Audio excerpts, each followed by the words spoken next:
Got it now, yeah?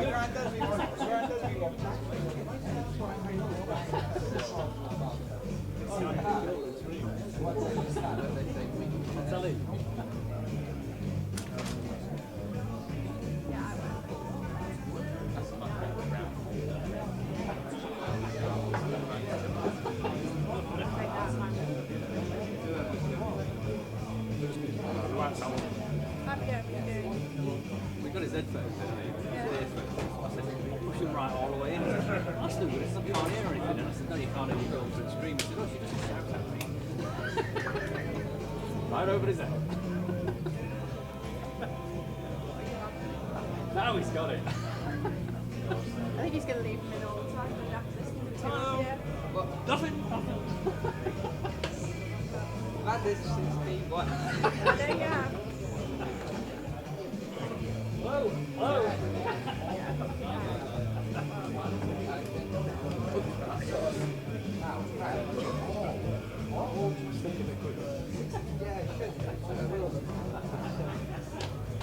Get caught out.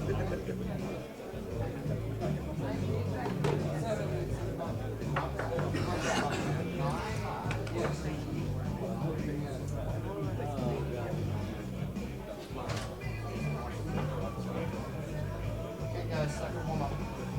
Let's go. Number 15. I remember we went to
All cores were moving.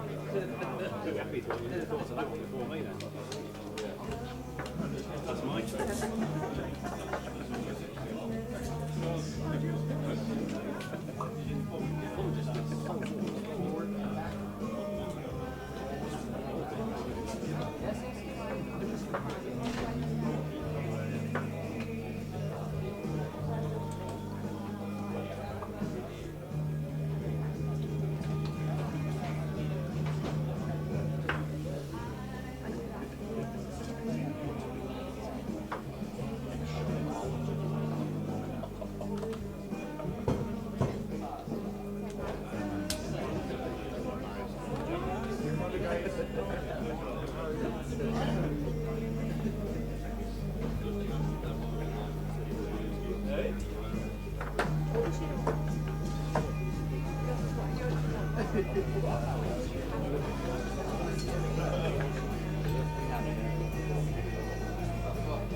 Yeah, no. All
You think you got it?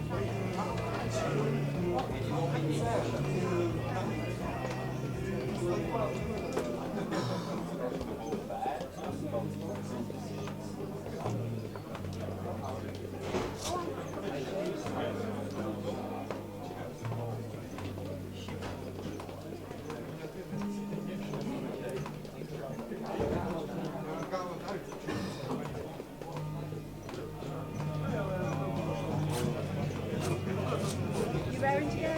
Hi, watching that. I thought you were going to join in. I did for a bit. I did, yeah. But it looked like the breaststrokes I gave up. You said you worn out just watching it. I can't watch them anymore. I did.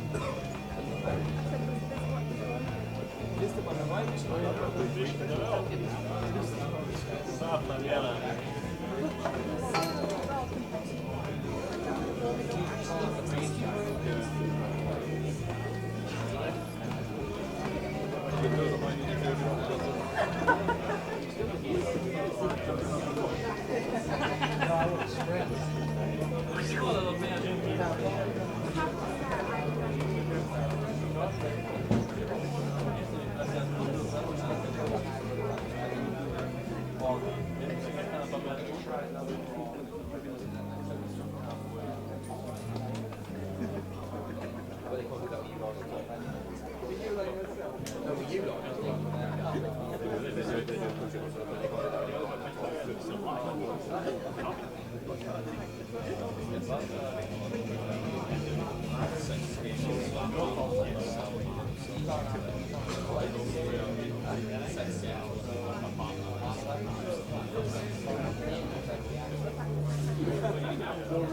Oh, where did he go? So, me and Dan went back to and then I'll be that to the photos. And we basically said to what happened when the top literally was. And then we're going to find the map where we get the top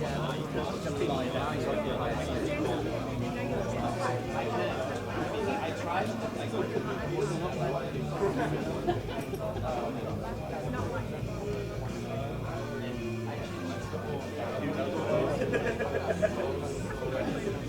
I mean, what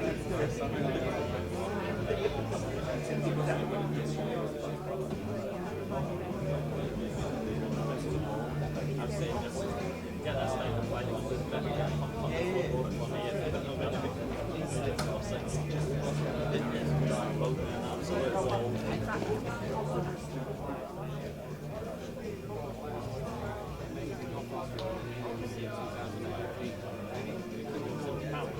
That's amazing. Probably a bargain. That's a discount. That's half price.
But the practice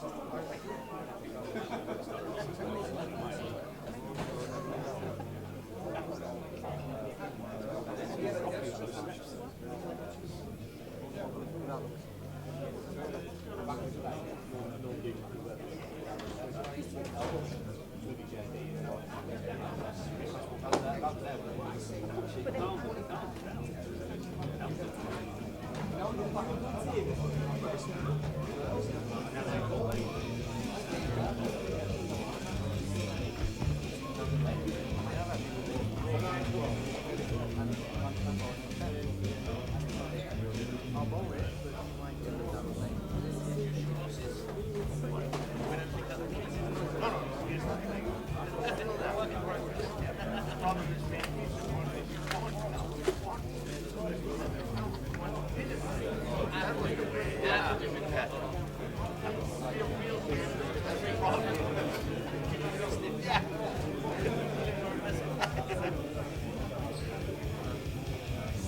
A very good,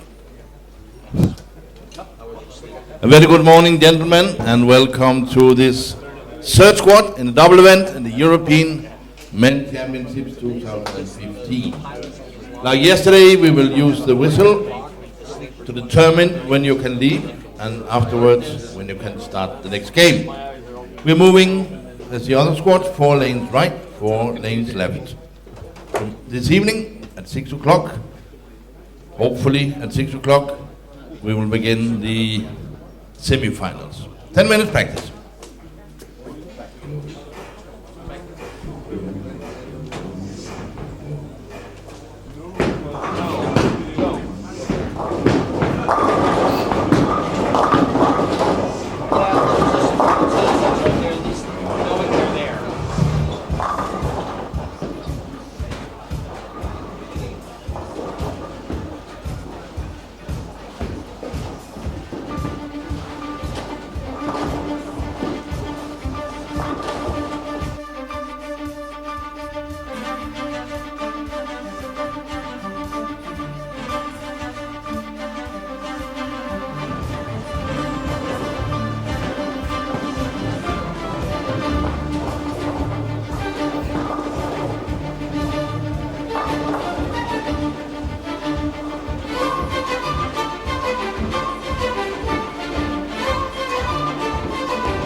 Please stop practicing.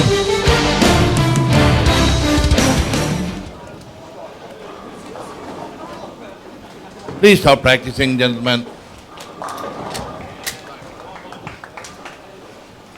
And please do not begin the squat until it's announced. Pay attention to the whistles before you're moving. Feels great. You're not ready yet. Please wait.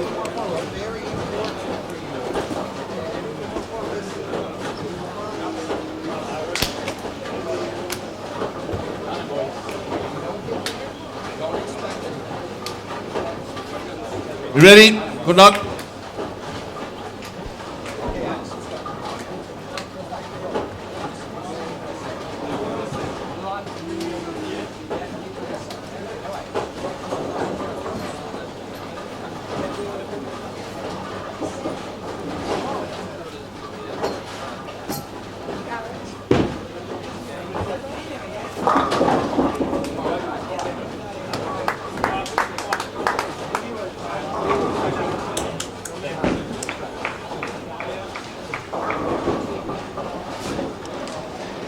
Good morning everyone and welcome to squad 3 of the European Men's Championship double event.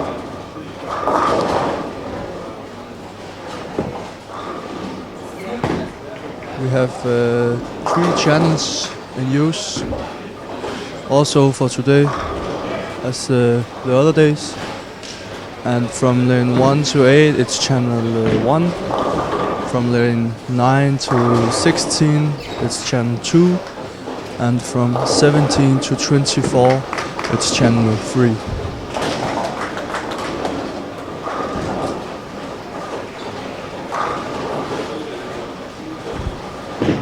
Down on lane 1 from Gibraltar we have Matthew Stott and Christopher Betts. And on lane 2 from England, Paul Moore and John Wells are playing. On lane 3 from Wales, Tom John and Gareth Roberts is playing. On lane 4 from Lithuania, Alda Danlon Lunas and Dalnius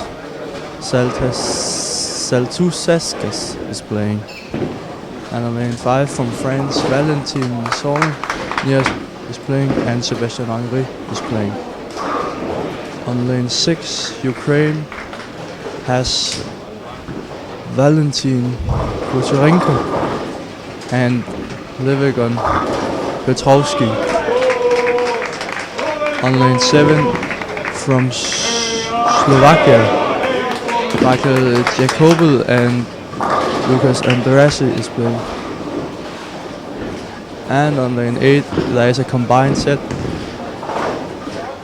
where Viktor Suchev is playing from Belarus. Alone on lane 8. And in channel 2 on lane 9 from Poland is Tomasz Janicki and Patrick Royce playing. And on lane 10 from Scotland, Andrew McKay and Paul Grigg is playing. On lane 11 from Italy, Marco Reviglio is playing together with Massimo Pirossi. On lane 12, Turkey is playing with Balas Kortas and Teugen Keshkin. On lane 13 from Slovenia, Ante Gabrijan and Joško Hide is playing. On lane 14 from Iceland, Gulli Frøyer and Artur Hardarson is playing. On lane 15 from Bulgaria, Boyan Donov and Radoslav Chenko is playing, and they have both started out with a double, which is quite good for them. On lane 16, Greece is playing with Christos Mykomitros and Thomas Agurio. Down on channel 3, on lane 17, from Hungary, Gregory is playing together with Kasaba Rax. On lane 18 from Russia, Alexander is playing together with Ivan Semenov. On lane 19, Spain is playing with Ion Asin and Alejandro Ali Unila. On lane 20 from Croatia, Soran Bonjak is playing with Mais Makonjik. On lane 21 from Romania, Christian Kalak is playing with Victor Dumtrasco. On lane 22, Germany is playing with Marco Bade and Tobias Berding. On lane 23, Israel is playing with Ido Sharol and Israel Tener. And at last, on lane 24, Denmark is playing with Mick Stampe and Thomas Larsen. These are all the doubles teams for today's squad.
Right now I'm standing behind Spain and Croatia on lane 19 and 20 on channel 3, and I think it's quite interesting that one of the Spanish players, Ion Asin, is starting out with a ball with so little surface. It's an IQ Tour Fuchs, an IQ Tour Gold. With non-surface, and I also noticed that yesterday one of the Spanish players started out with an uproar, which is a ball with also non-surface and an even weaker core than the IQ Tour Gold. Let's see if his teammate is picking up something stronger than that.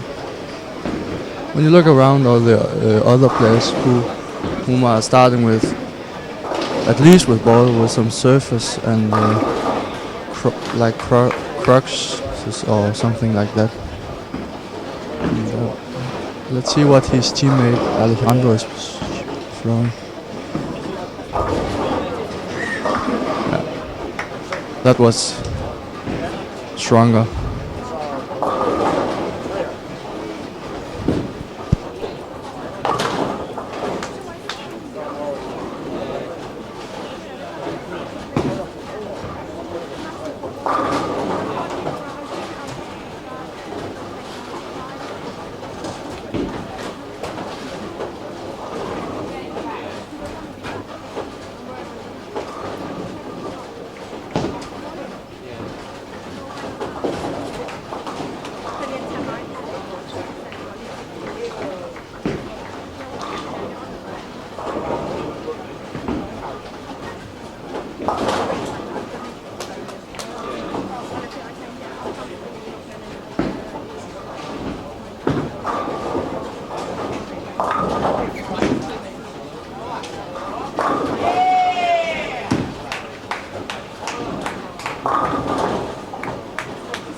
It's one of the masterminds, I believe, Alejandro was referring before, from Spain here behind lane 19 and 20.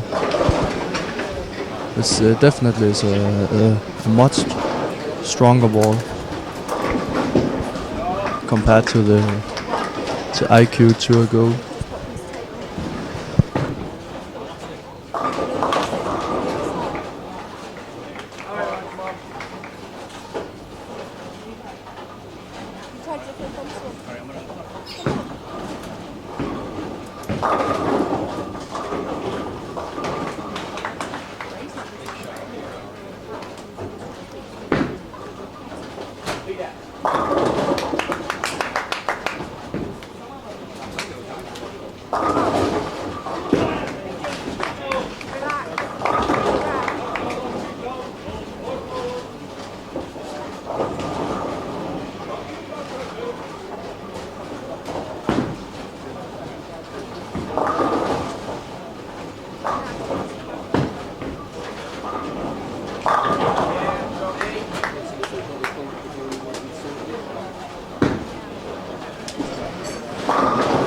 After the two squads from yesterday, the leaders right now is Denmark with 2668, then Greece on a second place, Sweden on a third, and then England on a fourth place. And the average is quite low here at the European Men's Championship, but that has something to do with quite difficult oil pattern they're playing on. I will later I will talk with Ted Thompson, liaison, Kik's liaison to the European 10-pin Bowling Federation about the pattern and also what pattern to choose on the topography we have here in Løvang. It will be around after he has oiled the lanes here after the third squat, he will come up. So just between the third and maybe right before the fourth squat is starting today.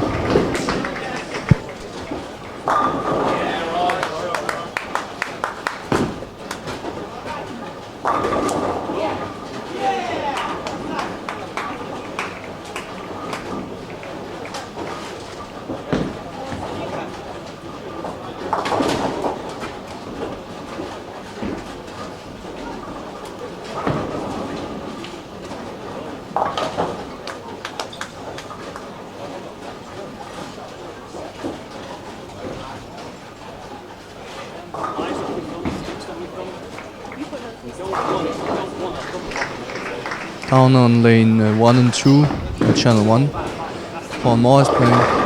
It's one of the... He has played quite a bit on the PBA Tour, and he also won the Ball Masters in Finland this year.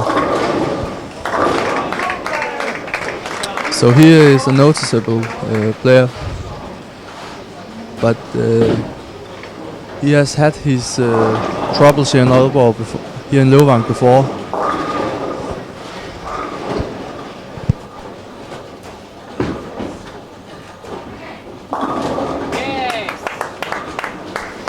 So I don't think he's very fond of this center. But he's off to a decent start.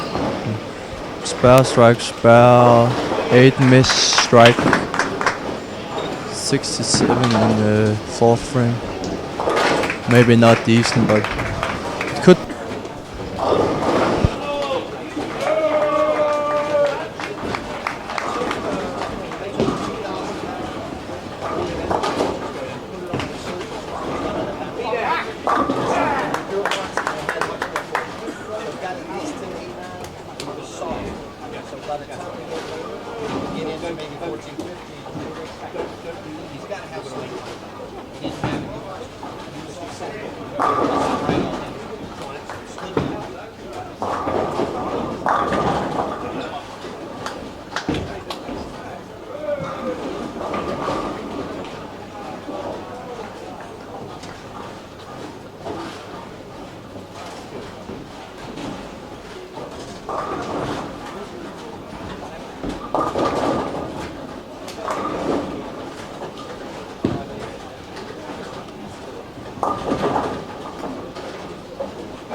On channel 3, behind lane 13 and 14, Iceland is playing together with Slovenia.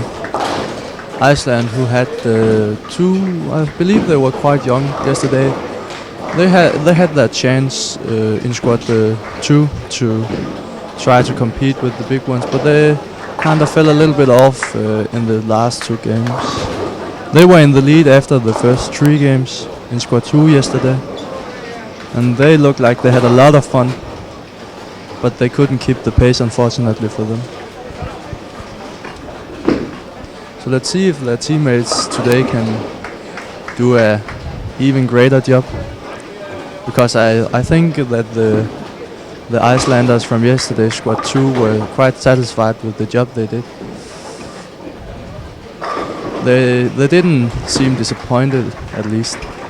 Maybe right after, because they kind of had thrown it a little bit away, but when they look in a brighter perspective, I think they're quite satisfied with what they're doing yesterday.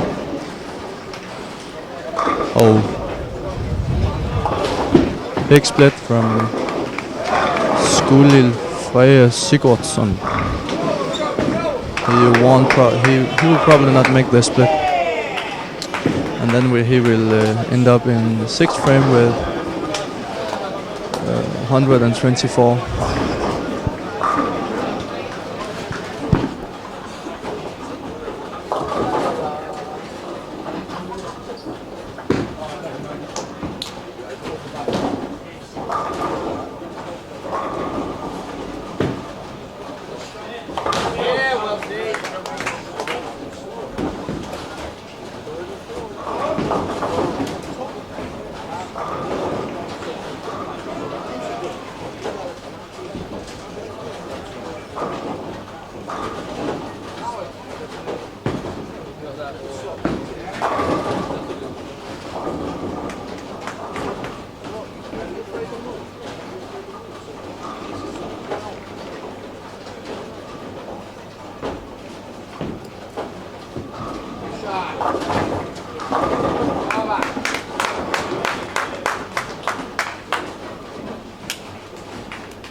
Down on the last high lanes, pair of lanes 23 and 24, Denmark and Israel is playing. Mixdambe is off to a rough start. 6 spare, 6 spare, split, miss, split, split again, and then a strike, and now he missed the head pin right. That's not looking so good for him right now. He didn't really look good in practice either. So he's struggling finding how to play the lanes right now. His teammate Thomas Larsen is doing better though. Started off with a double, 5 spare strike, 9 spare strike. And I think Thomas Larsen is playing with an IQ 2 Nano right now. I'm not quite sure.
It more looks like a first blood.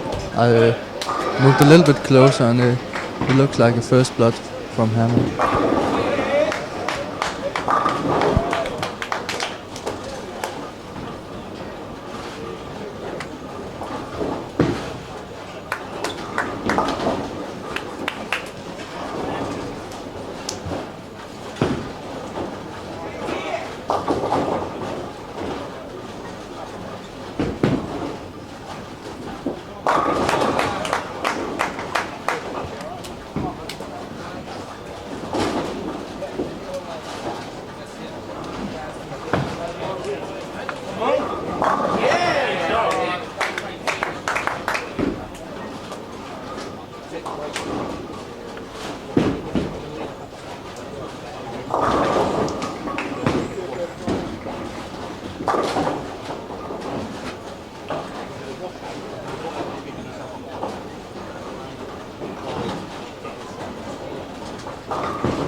I have an overall impression that everyone in today's squad is starting off. Almost everyone is starting off with quite strong balls. So far, I've seen some defiant souls and some strong balls from Brunswick. The mastermind has been played some places, and also balls with some surface, which all allow the players to control more in the back end, because the ball will use more of its energy before it reaches out from the pattern.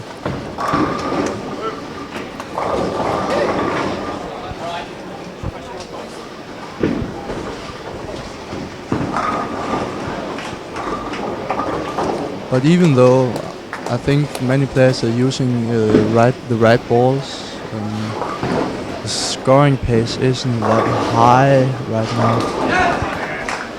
But it's also a tough oil condition they are playing on.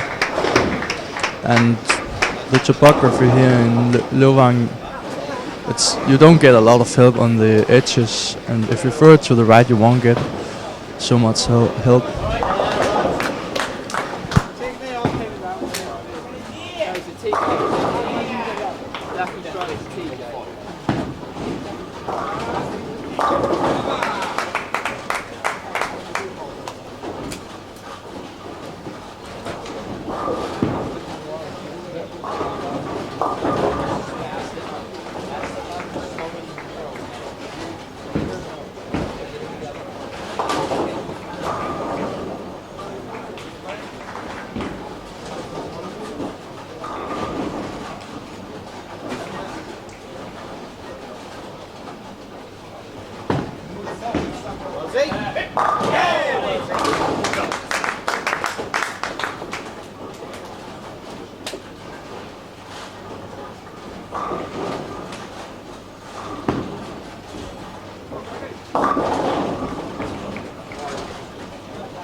Because of this low score pace, it's important to find a ball here in the first games before the lanes break down and you can move right. Sure, you move left if you're right-handed with a little less aggressive and strong ball, and get some help on the right. It's important you're here in the first game. Choose a ball and choose a line where you won't give the pocket away too much. You don't want to see a lot of splits right now. Then it will be a very hard time fighting back. Around 210, 220 is fine here in the first two games. But it was a little bit yesterday in the first squad. We saw many shoot, not many, but we saw 4 or 5 examples of teams who shot over 450 in the first game. In the first squad, and then in the second squad we saw none shooting over 425. So that I think that's a little bit remarkable.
shot, Tom.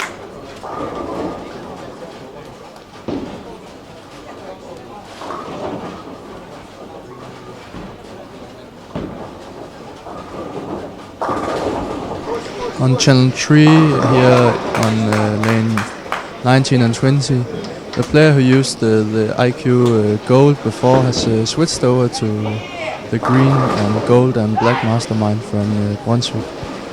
So maybe he has found out it wasn't such a great idea starting off with something that weak with so little surface. Though the IQ2 gold doesn't have a weak core, but with that little surface, it didn't quite seem right, at least not to me. Yes! Oh, Gary. And again.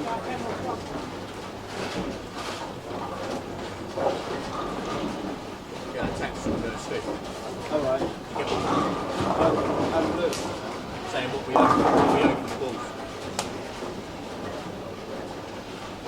Just put it in.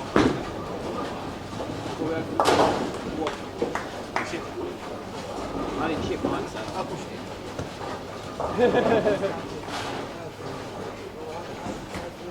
First game of Squad 3 is soon over, and I will give you an update on the standings in Squad 3 as soon as possible.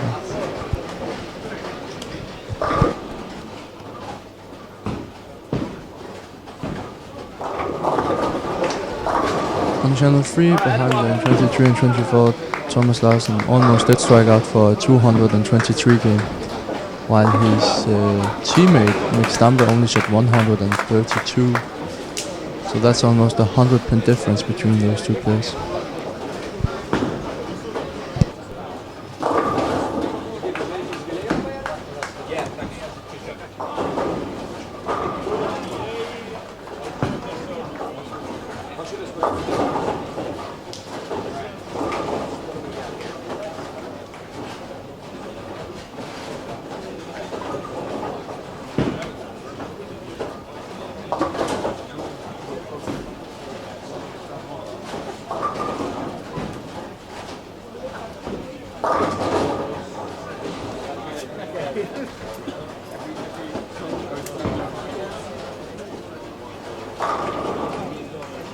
Do you want me to carry down there?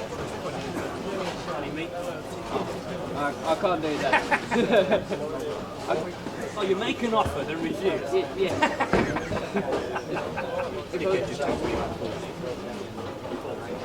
I was big enough to give you a piggyback, and Really? Total is 656.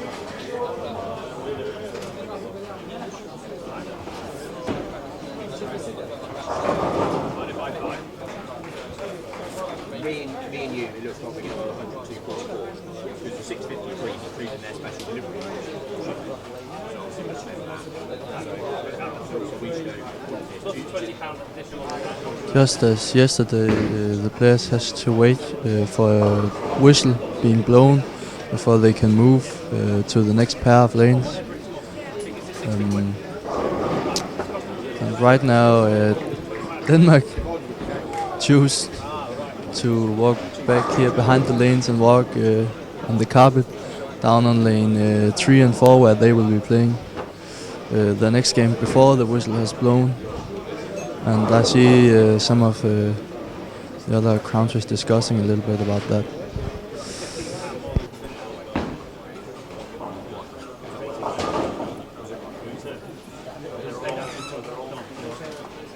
Get it back in 2 days. I thought he got the information for the courier in the first place. Yes, it is. So why didn't you try? Why didn't you do it with the source? Yeah, but the problem we tried to hide is Cheshire. And if anyone isn't familiar with how the players are moving, the even lanes will move 4 lanes to the right, and the uneven lanes will move 4 lanes to the left.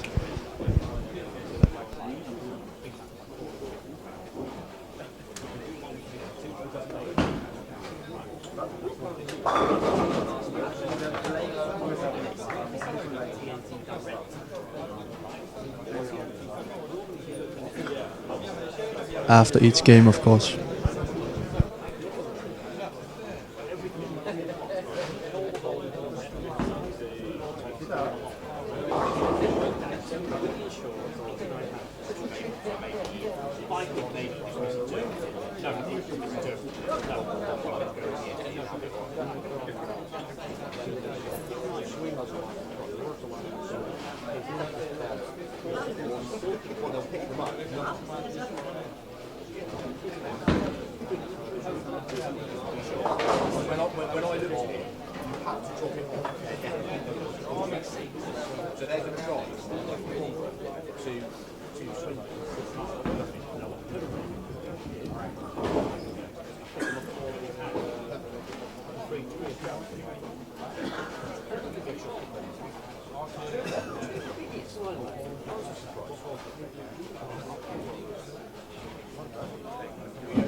And the last shot from Polish player has been shot now in the first game, and the whistle has been blown. In 1 or 2 minutes I can give you the standing after first game here in squad 3.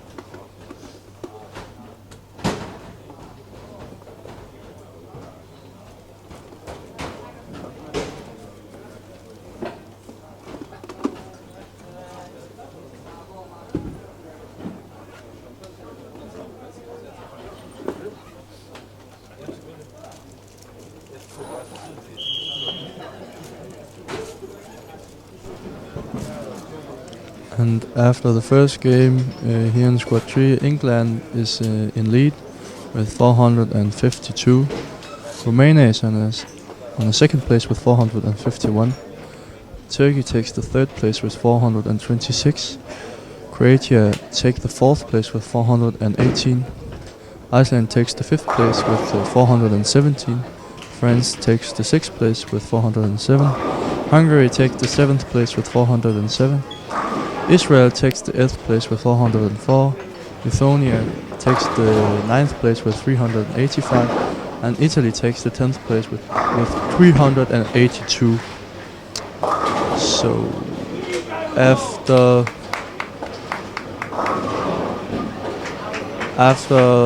the third, it's only top 3 who has shot over 420.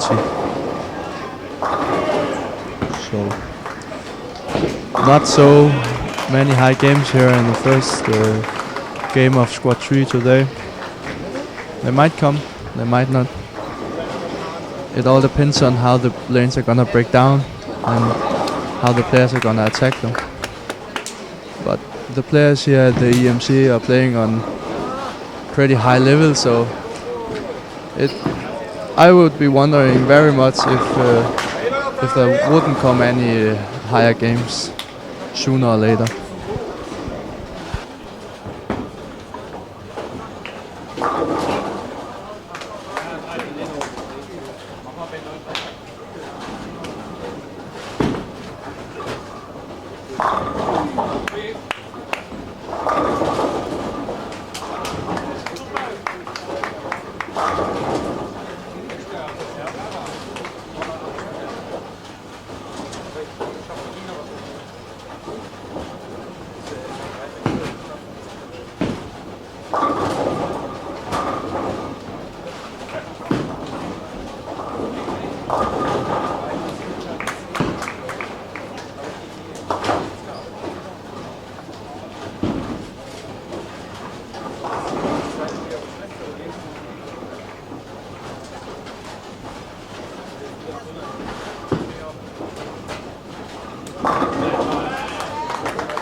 It's also quite interesting to watch how the modern bowling style already has spread so far out here in Europe.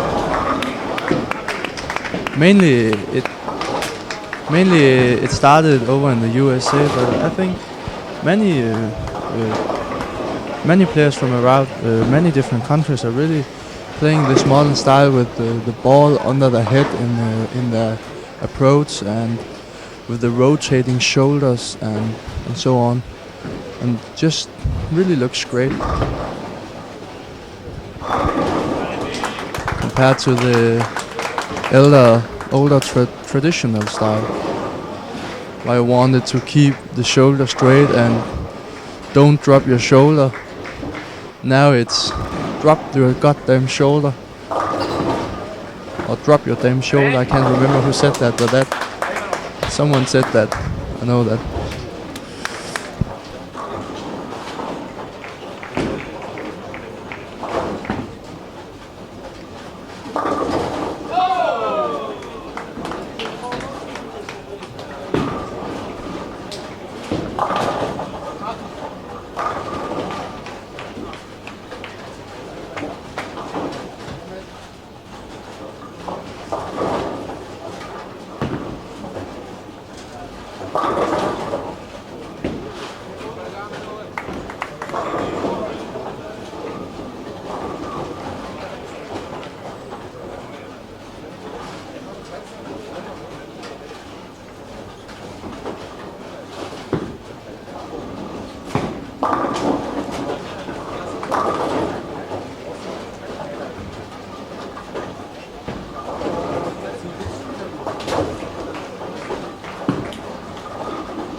Trying to compare the modern and the old bowling styles, if you can say that.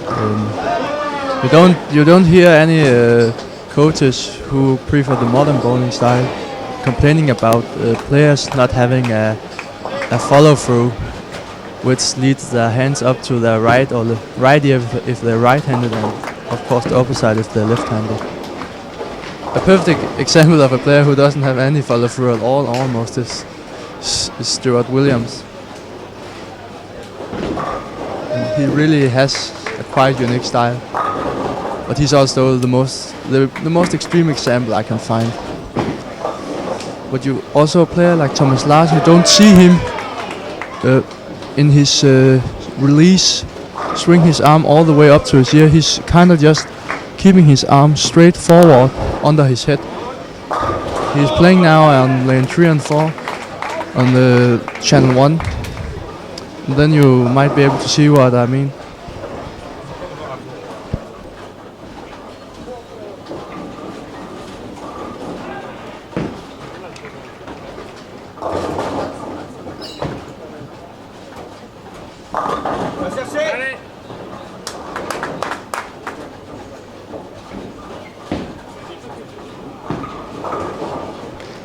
Thomas Larsen is a player who has made a name out of himself on the international scene lately, so he must do something right.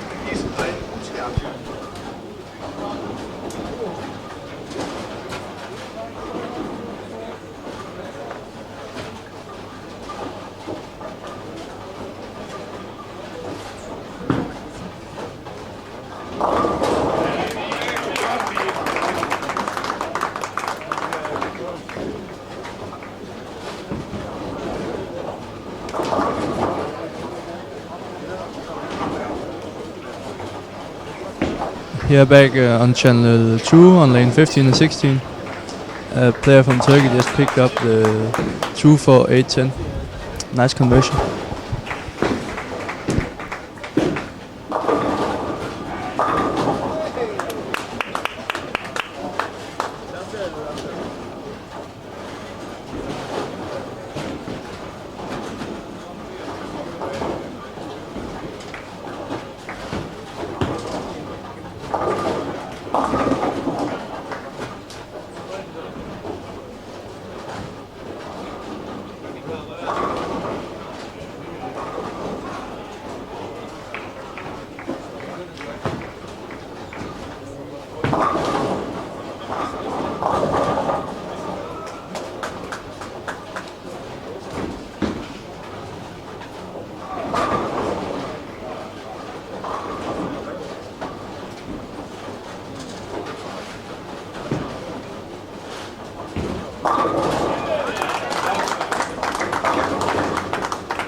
Allez, il va.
After the second game in Squad 3 has been played, I will give you an overall. I will give you I will tell you what the standings are in Squad 3 after this game soon.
Allez, c'est parti.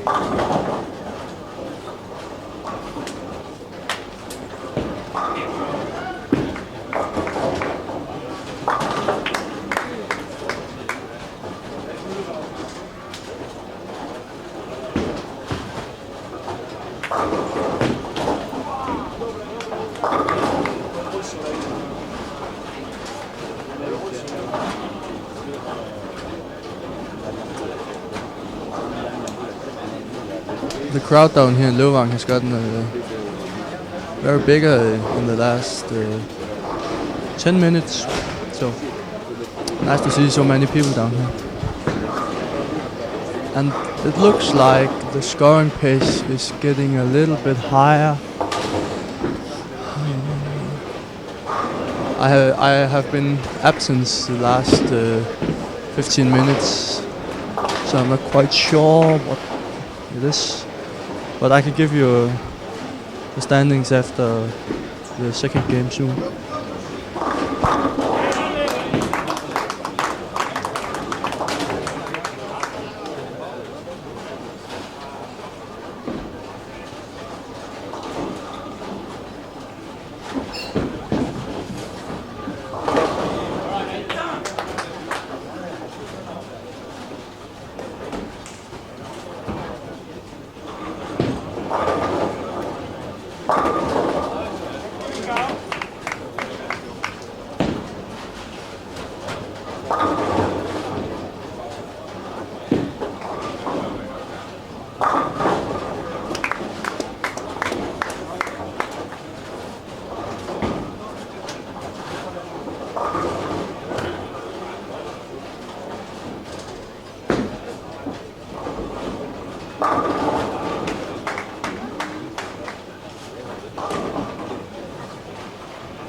On channel 1, on lane 3 and 4, Mick Stump has recovered pretty nicely after his very low first game. Mick only shot 132 in his first game, but he is He has a possibility to shoot 257 if he strikes out now in the 10th frame.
And for Mick to get all the pins he can get now. Then they still have 4 games to go, where they can try to make enough to move on to the finals later today.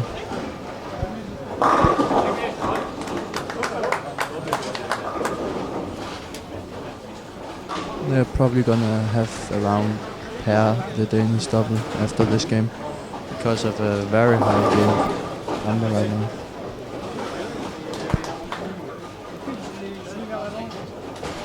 He still has to make the strike though.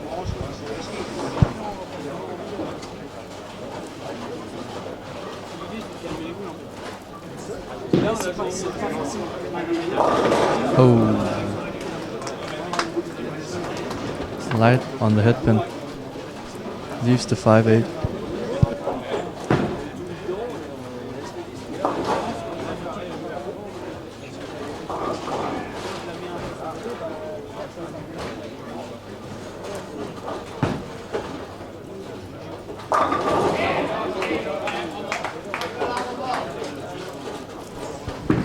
Starting to see more players moving left with lesser surface.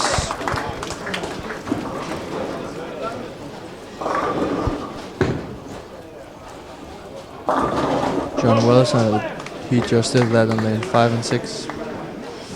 He's playing with the IQ Tour Gold right now.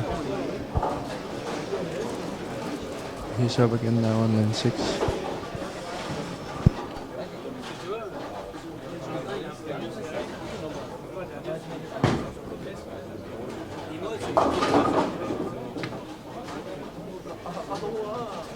That didn't have any chance to recover.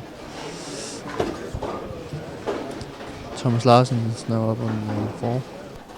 Still using his first blood as he started out with. Working on a double until the 10th frame. And he continues striking. Turkey. If he strikes out now in the 10th frame, he will shoot 237.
$226 if he makes the spare.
Tiens, il y a la bouteille d'eau. Pas nous ça. Pas nous ça. Le chiffon, c'est pas nous là.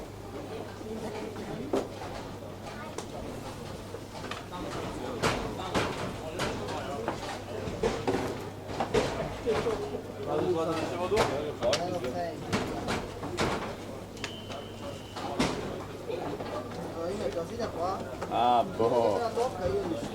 Ah, boh. Dai, Piro, questi sono belli. Dai, dai.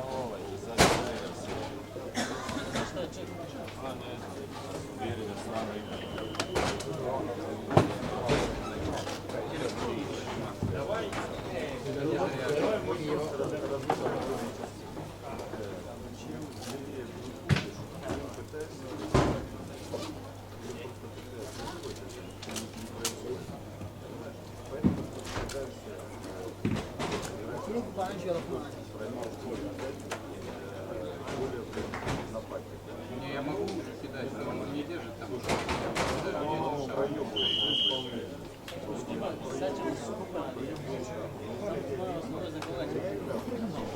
Israel has taken the first place now with 838. Turkey has the second place with 834. And Denmark moved from 12th to a third place. And they now have 826 after Thomas and Mick shot 471 in the second game. England takes the fourth place with 818. They did only shoot 366 in game number 2. Iceland now has the fifth place with 813. Italy has the sixth place with 812. France has the seventh place with 809. Slovakia has the eighth place with 805. Romania has the ninth place with 798. And Slovenia has the 10th place with 789. That's the top 10 right now in squad 3.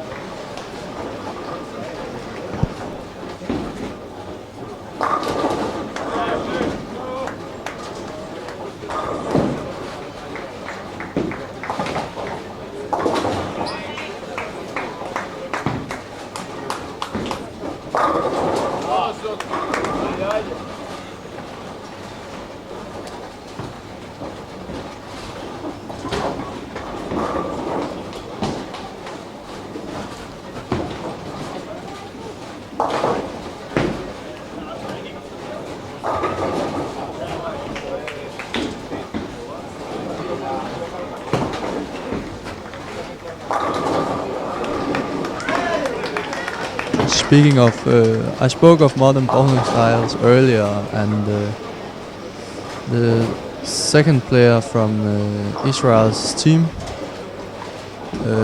he has a very traditional style, and also play with a supporting glove on his arm. But his younger teammate is more aggressive at the bottom. He's closer to the modern style. But Israel Taner, his name, he's soon up at the lane on channel 2, on lane 15 and 16. He's up on 16 soon. He has a very traditional style.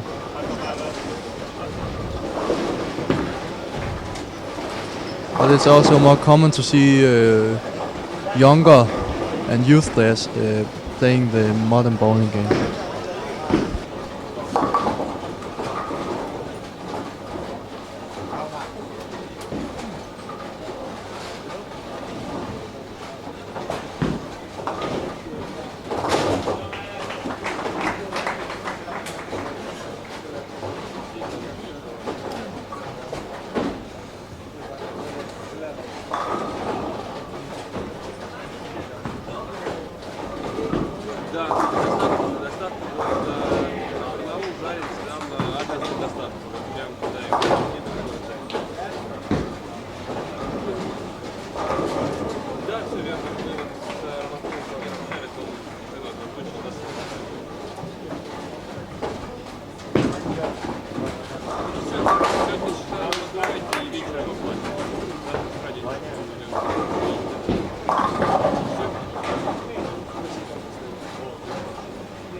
5 million nuggets.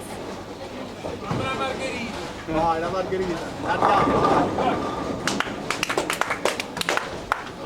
Soda.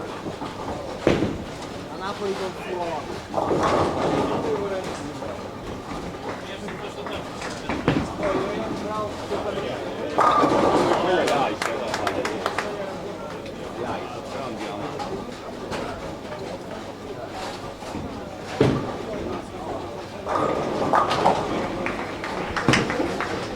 On channel 3 right now I'm standing behind the players from Wales and Turkey on lane 19 and 20.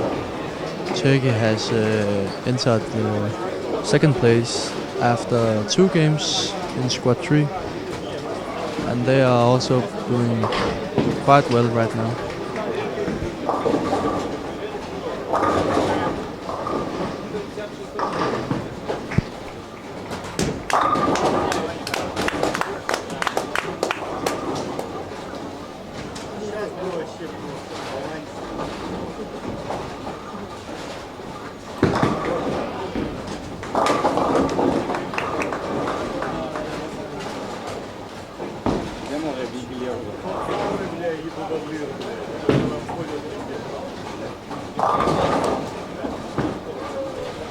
Both players from Turkey really have a high open backswing with also open shoulders.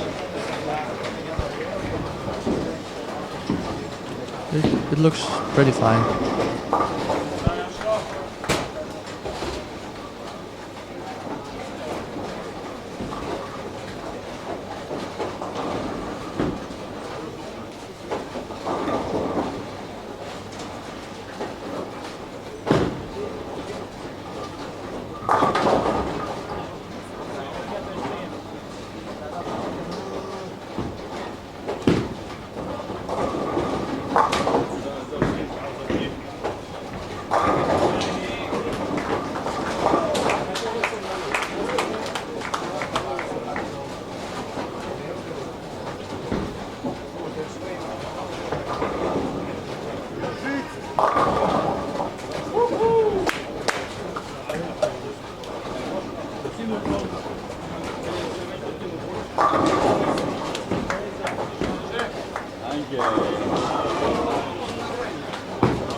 Same channel as before, 3.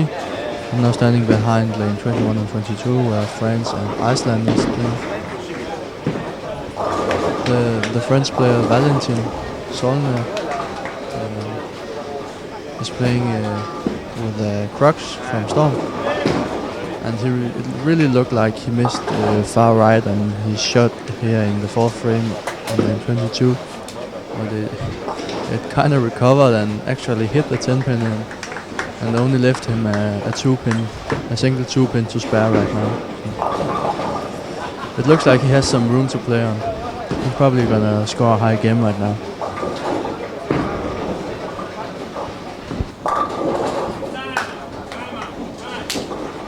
Vai, Max.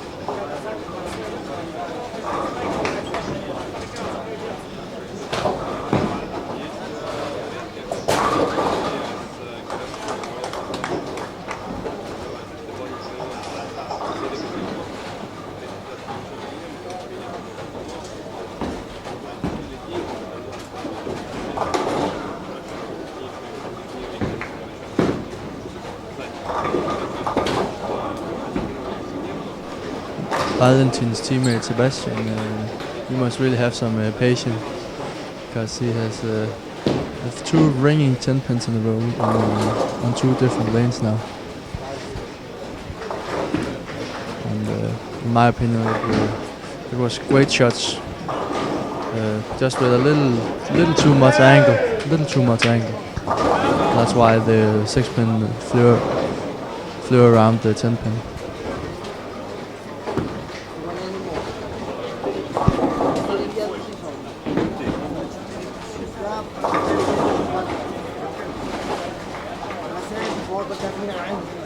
Sebastian covers the 10 pin up nicely, as he has done the last 3 frames.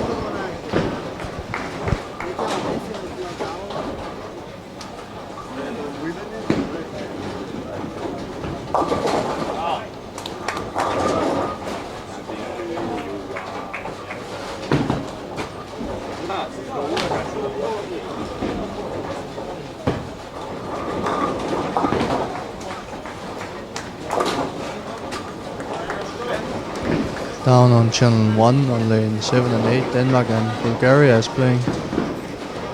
It looked like Thomas Larsen is facing a bit of struggling right now. He has 2 opens in 4 frames.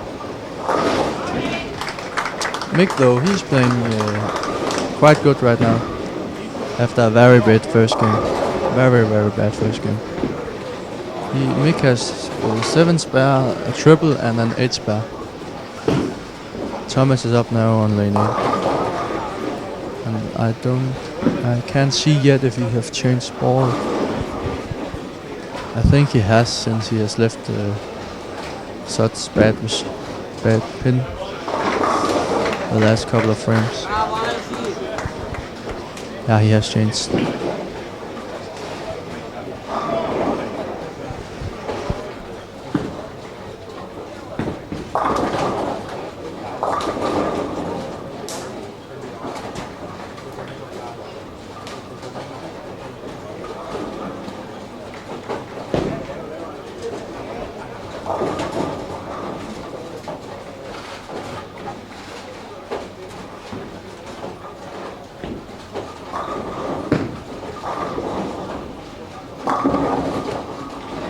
Buona, dai!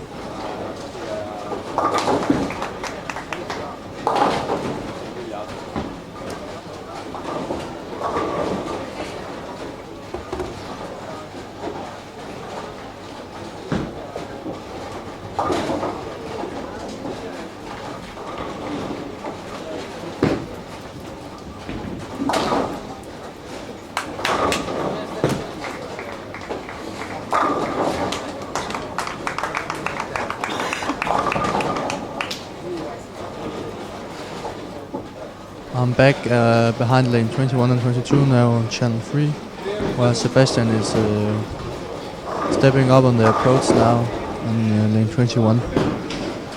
He's trying to make a strike after 2 very great shots. He has a very short approach with small steps, and he's only taking 4 steps. Oh, almost went Brooklyn, but a 5 pin is standing behind.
Знакомый мне это штука, у меня та же самая вчера.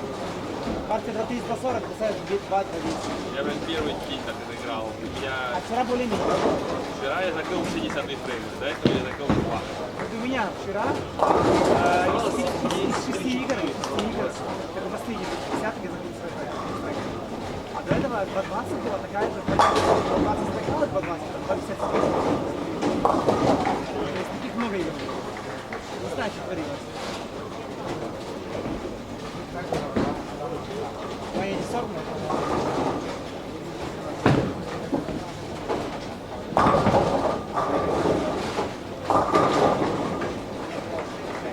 Ты видел, нет, первую партию Михаила Маркова? Там. Михаил Марков. Да? Да.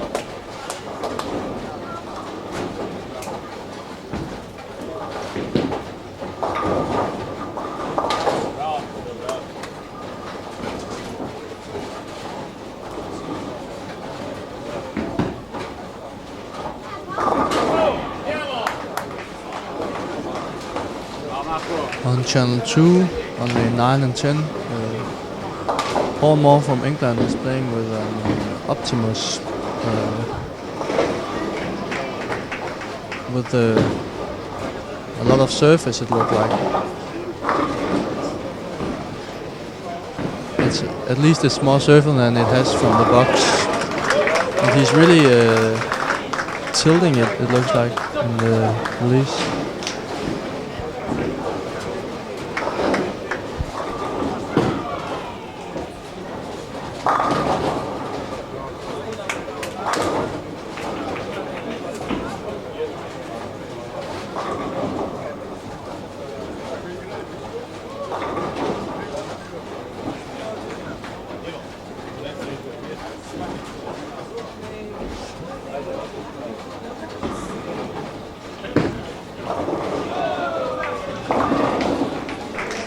His teammate John Wells is playing with a Diva from PV8.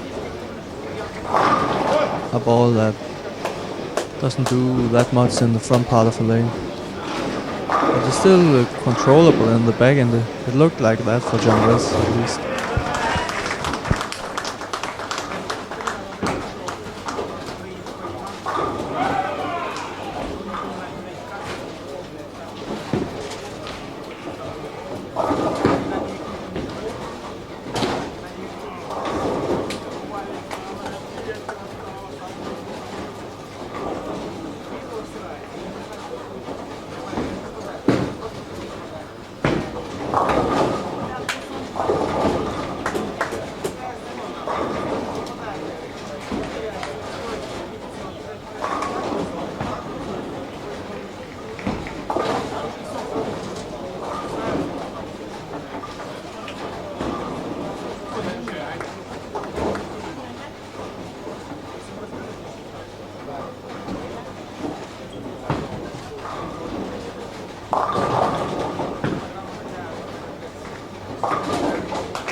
Thomas switched back to his first spot on lane 7A.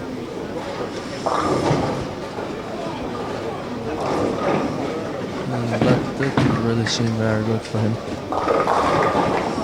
And he throws his towel into the keyboard behind the ball return.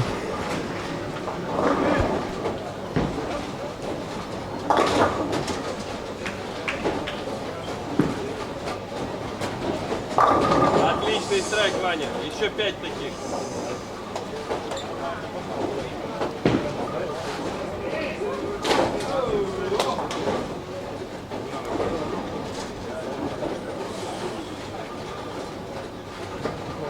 Дай, Макс, дай.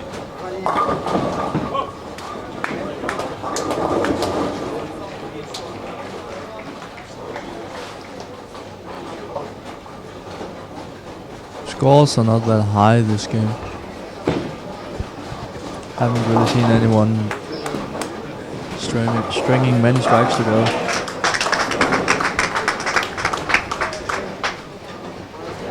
The French players look very good right now, in my opinion.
Sebastian from France on lane 21 and 22 is really solid at the foul line.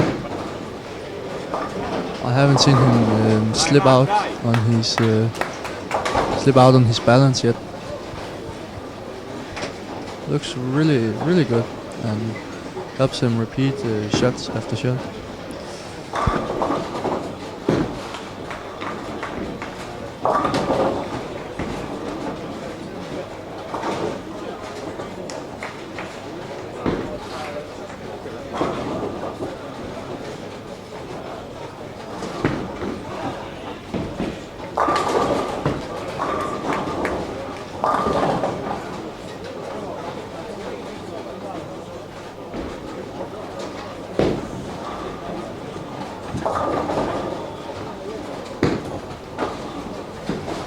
Vai. Ó, peguei.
Third game is almost over.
Sebastian just had a nice break here on lane 22.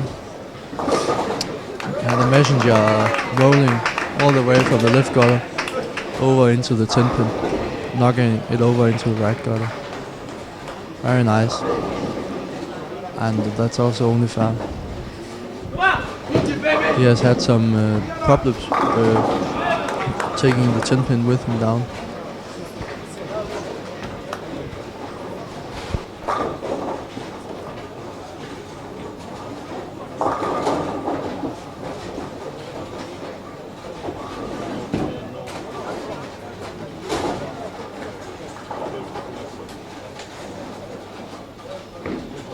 He's up again on his second fill shot in the 10th frame.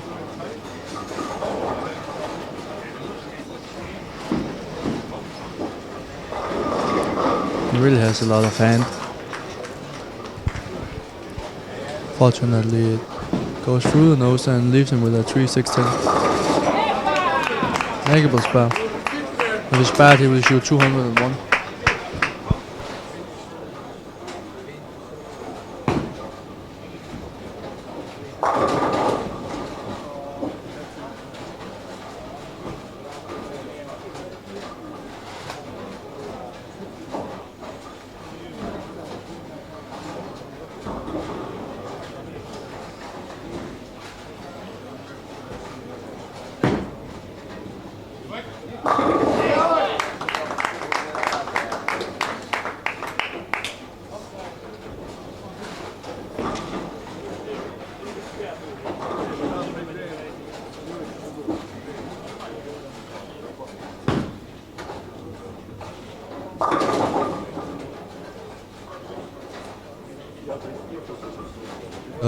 Two games, no one have averaged over 210. The highest average is Israel with 209.5. Let's see if game 3 has changed that in a few minutes.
The game 3, Turkey are still in the lead.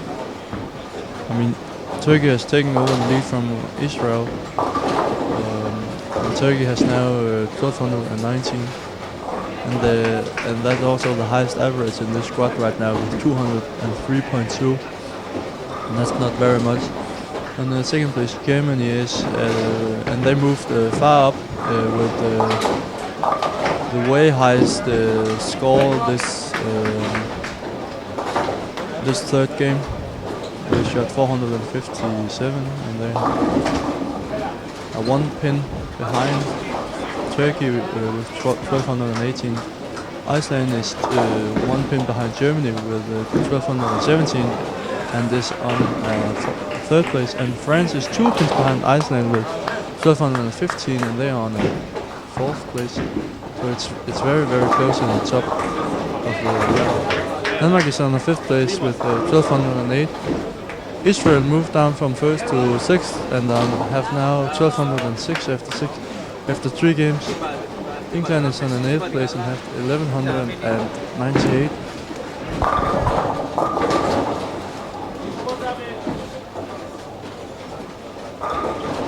Slovenia is on the 9th place with 1186 and Italy is on the 10th place with 1185.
I'm here on channel 3, behind lanes 17 and 18, where Ukraine and France are playing. Ukraine have a young left-handed player called Valentin. He has also been a very active player on the Youth Euro Trophy. It is, and he has been playing all around Europe in quite some time. So he also has a lot of experience, and I think he is. I believe he is 17, 16 or something. Maybe a bit older, but. That he's already on the men's national team for Ukraine indicates he is a very strong player, and he also looks solid. Maybe not right now, but I have seen him play very, very, very well.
Denmark is playing on channel 2 now on 11 and 12 together with Israel, and they are still struggling. Mick just left a quite big split now in the 4th frame and then 12th, and Thomas Larsen also started out with a strike and then a split and then a strike again, so not the best start either for the two Danes right now.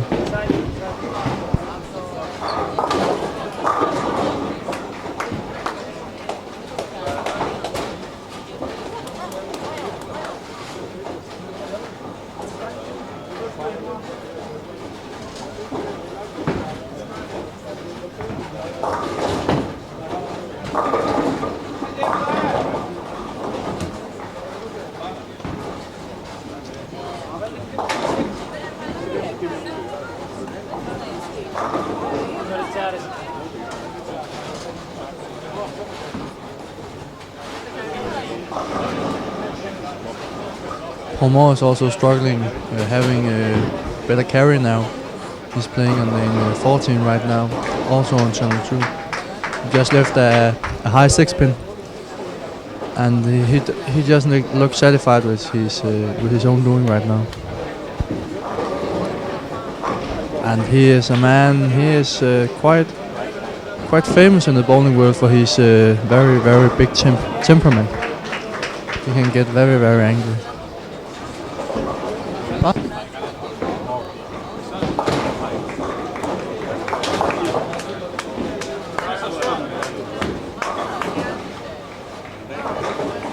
He's up on the approach now again on lane 14. And he covers it up nicely. He's still using his Optimus Prime.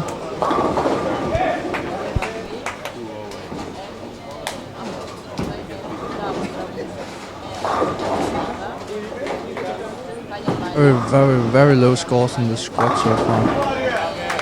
Very low scores. And it's very close. There is from top 12 to number 1. Hungary is number 12 and Turkey is number 1, and from there is around 12 pins in difference in average, so it's also close. So that's in average, the average is 1 pin from each other.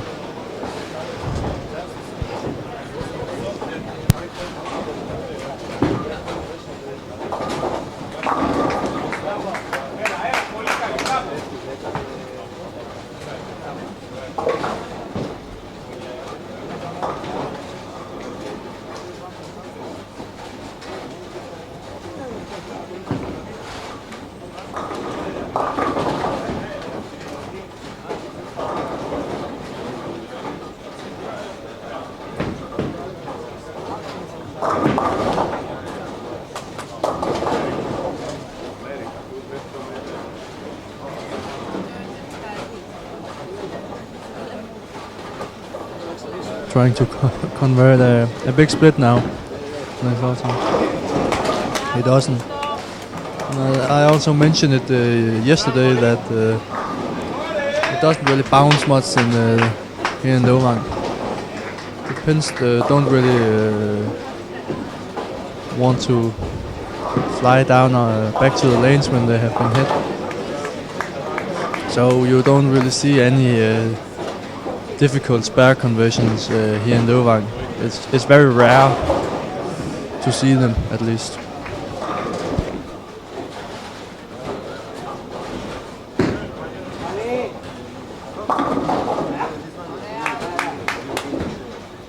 Don't get much help on the edges here in Lovang. You don't get much help when you throw it too far to the right, and that's also typical for Brunswick lanes. They have a tendency to be more slicky if you try to compare them with AMF lanes, for instance. AMF lanes tend to be more to give you more help when you miss far more to the right compared to the Kubica Brunswick lanes. I mean Brunswick lanes, of course. You can see on the lanes in Wien, where the youth EET has been held in 2013, I think it was, or else it was 14. No, it was. This was 2014. I heard from some of the Danish youth players who were down there, and they said there was really much friction to the right. And I believe that is AMF lanes you have down there. There's been held many different championships down there.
It looks like Pomor is continue struggling.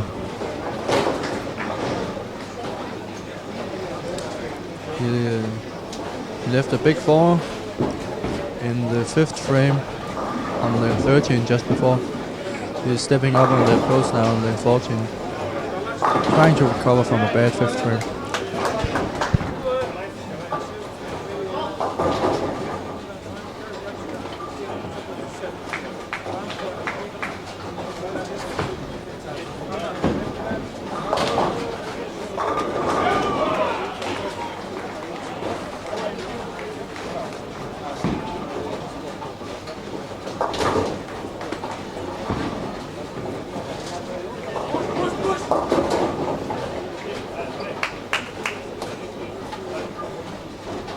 Recover nicely with a flush strike in the left hand pocket.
And one down at lane 5 and 6. The two Russian players are looking very, very good.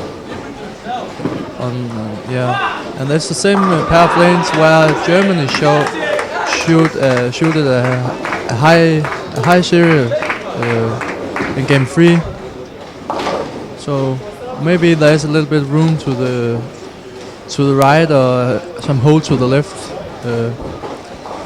down here on lane 5 and 6. It seems like that.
The two Germans continue doing very good here on channel 2 on lane 9 and 10.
It looks like the two German players are on a run right now.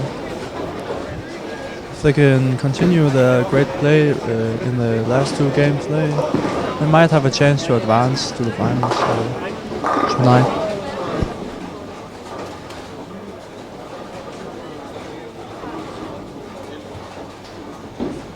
On the pair just beside the Germans and the Romanians, Denmark and Mick are struggling a lot. Thomas is off now, it looks high forepin, couldn't trip it. Both Thomas and Mick look disappointed.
Tobias from Germany is throwing something from Motive. I'm not quite sure what the name is.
Germany is gonna take the lead after 4 games in this squad. They've just shot 448.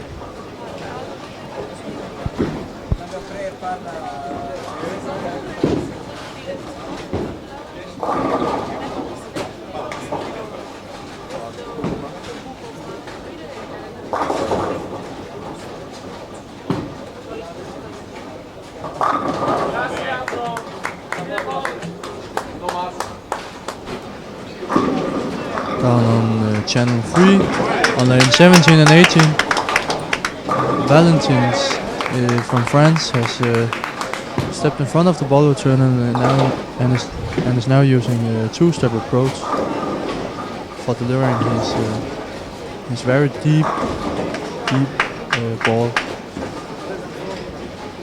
And he took a strike with him with that approach to the lanes.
Nem tankoltam.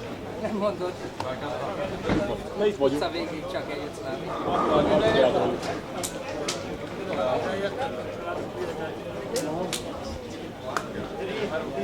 Nem tankoltam. Nem tartottam, te hülye vagy, Itt végig van is hogy valaki.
Gamaol.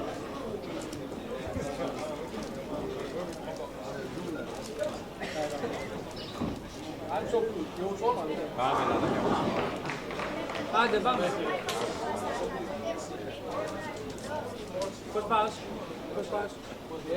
Push pause. How you play? Man, I play good, but How many? 799 after 4. -1. Possible to play good on that side.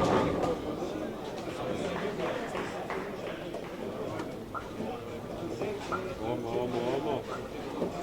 Capri pronto che trovo.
The conditions the players are playing on are very rough concerning the lanes, and it can really make great players look like amateurs.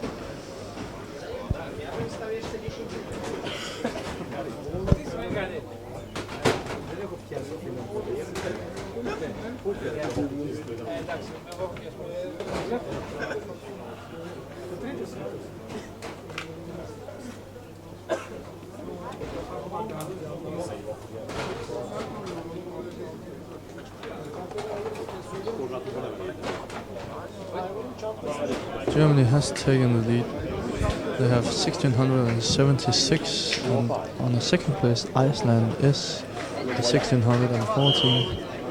On the third place France is with 1611. On the fourth place Italy is with 1608. On the fifth place Turkey has gone from first to fifth, and they have 1606. Romania is sixth with 1579. Israel is 7 with 1576. Denmark has gone down onto an 8th place with 1563. On a 9th place England is with 1563. On a 10th place Slovenia is with 1547.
On channel 2 on lane 13, Sebastian from France has started off the fifth game very bad with 2 open frames, both splits.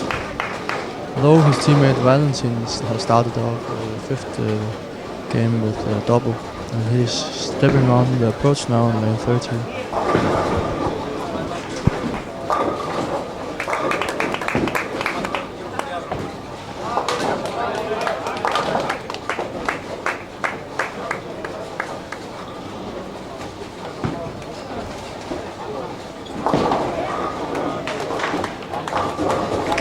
A turkey and a very solid style.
On channel 3, down in lane 21 and 22. Ukrainian Yevdan has stepped in front of the volley turn and is now doing a two-step approach.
On channel 3 and lane 17 and 18. One more is playing with High Road Curl.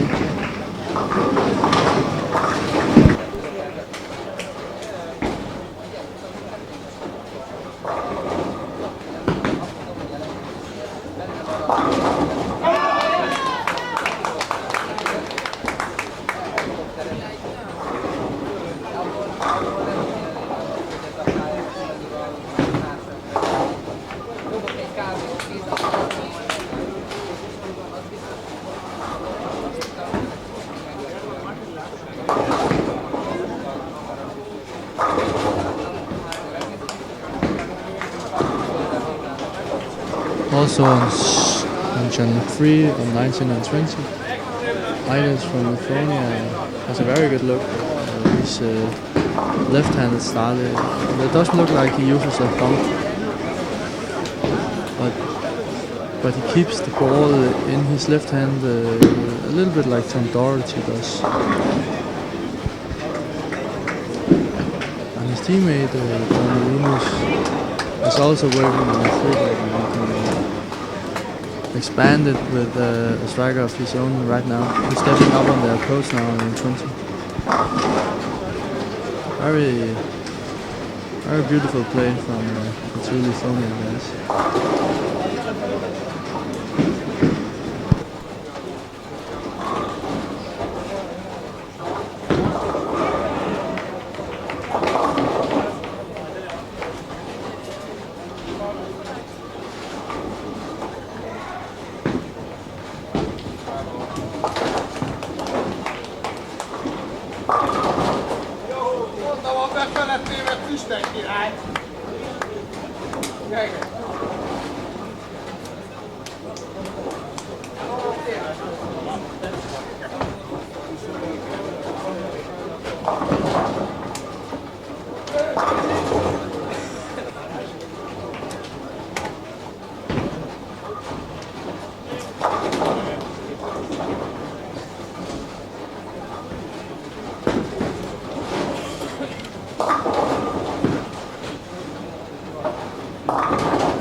On channel 3 on lane 21 and 22, Slovenia and Ukraine is playing. On 23 and 24, Bulgaria and a player from Scotland is playing.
Ida's left high 6-pin in the left-handed pocket.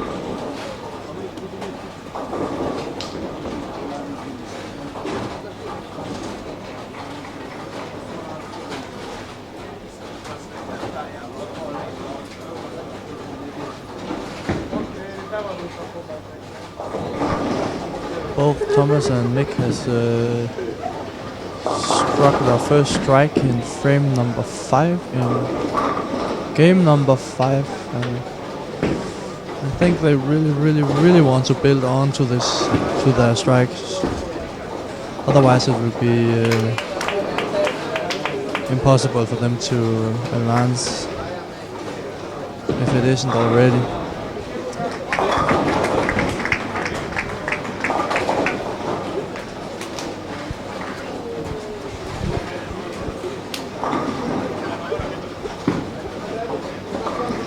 It will be interesting to see if the scoring pace is just as low in the fourth squad as in this one. Really not many high games we see here. The two guys from Lithuania, they have a good chance of shooting a high game now. But their chances for advancing are over. But they can still fight for their position in the Masters.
It's not that much fun watching this squad today compared to the squads we watched yesterday, because of the scoring pace so much lower. It's not nearly as exciting as it was yesterday.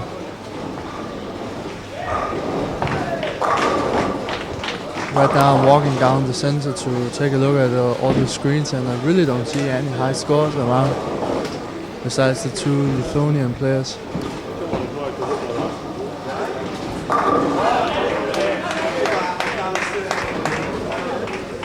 Iceland seems pretty excited right now. but they don't even make much. They don't even make any more strikes than any other teams right now.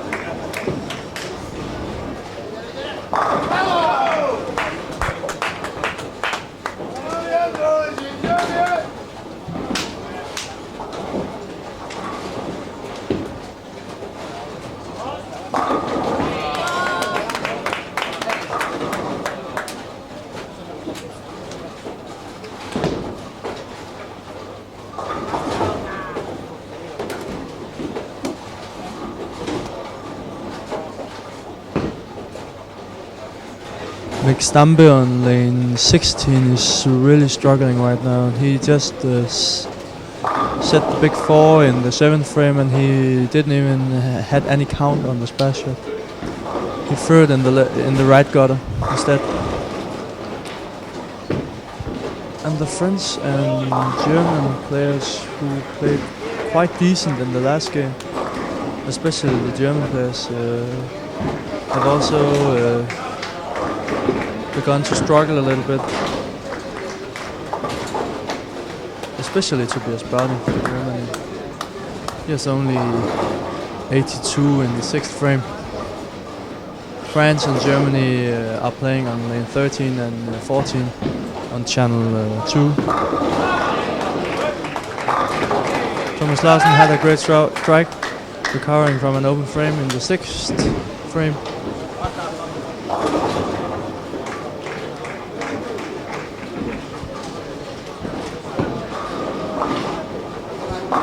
And an open frame for Sébastien Henry from France.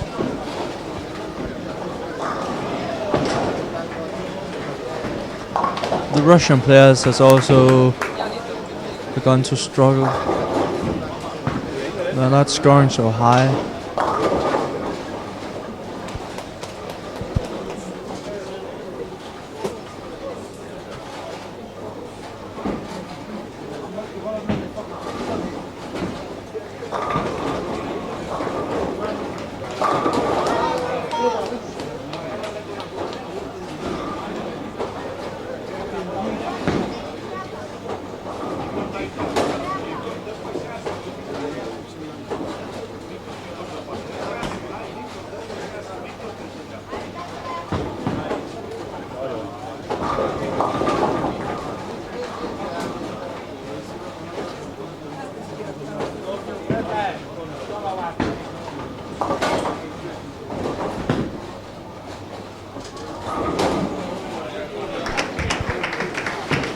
Valentin from France, he's doing quite good right now actually. I didn't even notice him.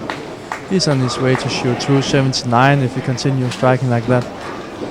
He has put in the first 5 in a row, and then he's had a 9 spare and then a strike in the 7th. He's up on the approach now in front of the ball return on lane 14 on channel 2. Let's see if he can continue the good pace. That's right. Okay. He came back.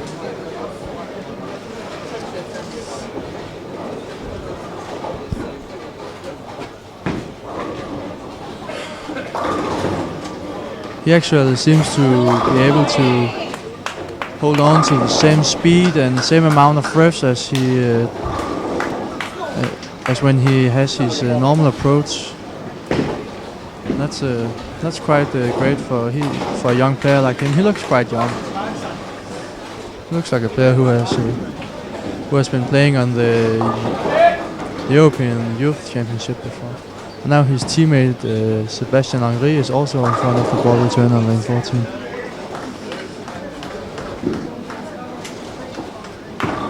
But not with same success. 4-6-10 split.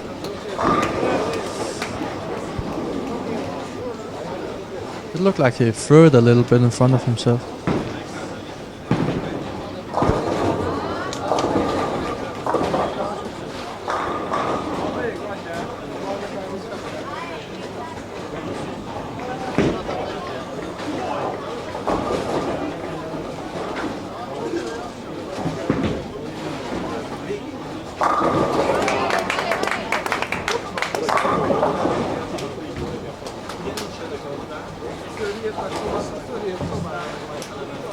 convert for Sebastian. Only picks up 2 and has 98 in the 8th frame. His teammate has the double amount of pins than Sebastian himself has. So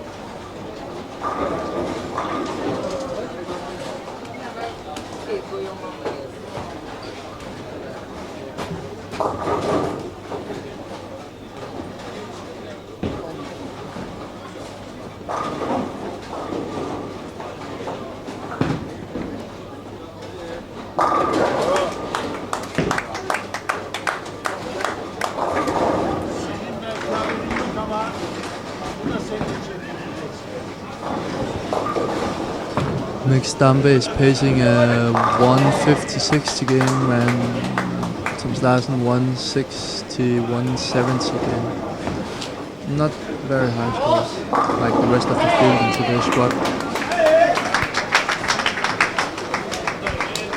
And Valentin has set Turkey now and can enter the 10th frame in a few minutes with hope of shooting 279.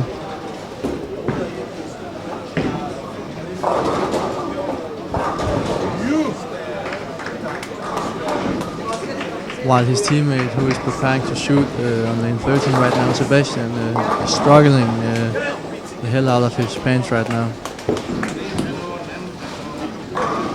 He really need a strike now to keep his score decent at the end of the day, I think.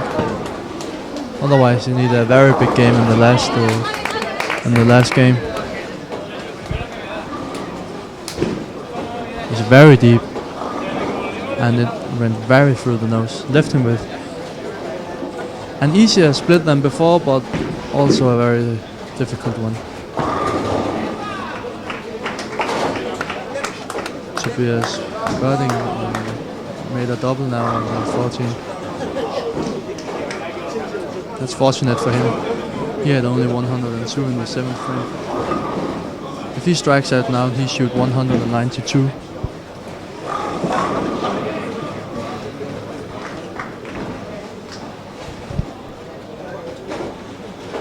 It's going on for the split now. It's not gonna make it.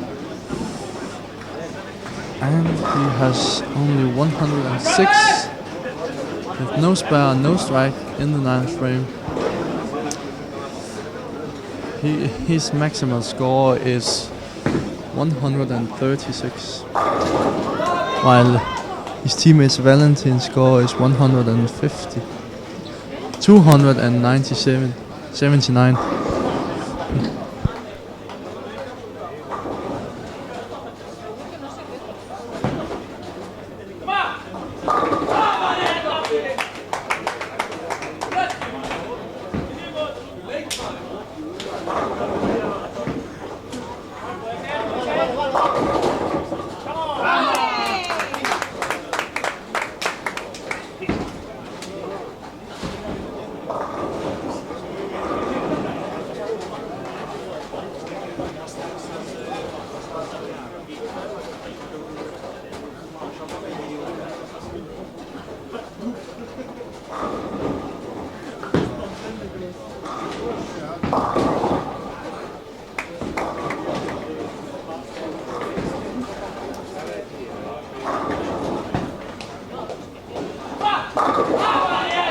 Valentin is up on the approach on lane 14, almost lane 13 actually. He's in front of the ball return and very deep. That's not gonna make it. I actually thought that was a quite good shot. He's also wondering, it looks like.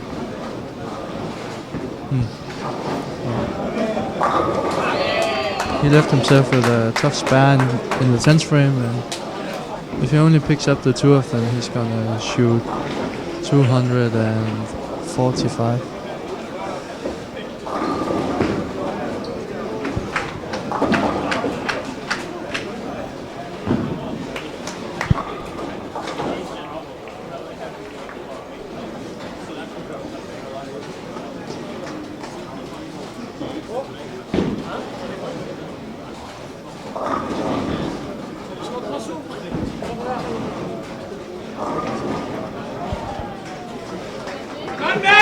Mick just has had a lucky break on lane 15. It's also funny how you say the score is pacing here in Europe compared to when they show a show on the ESPN, for instance. If any of you guys have seen the Weber Cup, they always show what is the maximum possible score the player can shoot. And that is of course when they strike out. And that's what they are pacing in the Weber Cup. But if you watch it on ESPN, the score a player is pacing is the score they can reach if they strike, spare, strike, spare, strike, spare the rest of the game. So actually only add 20 per frame instead of 30 as they do on the Weber Cup.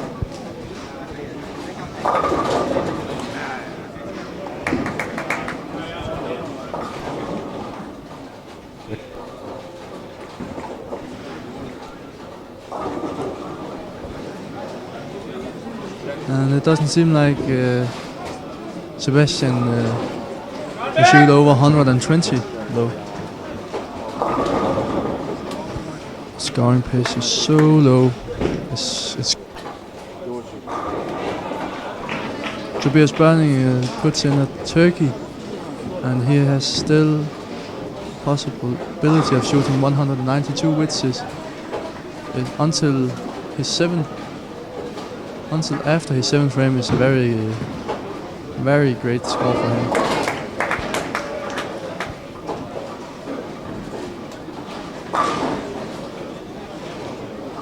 And Sebastian will shoot 115.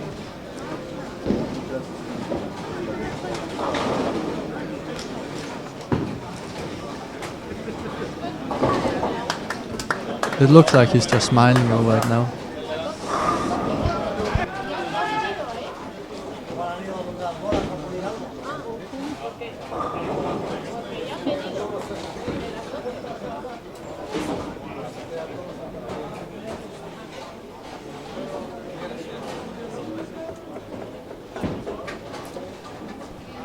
I will give you an update on the scores here in squad number 3 when all the games have been played here in the 5th game.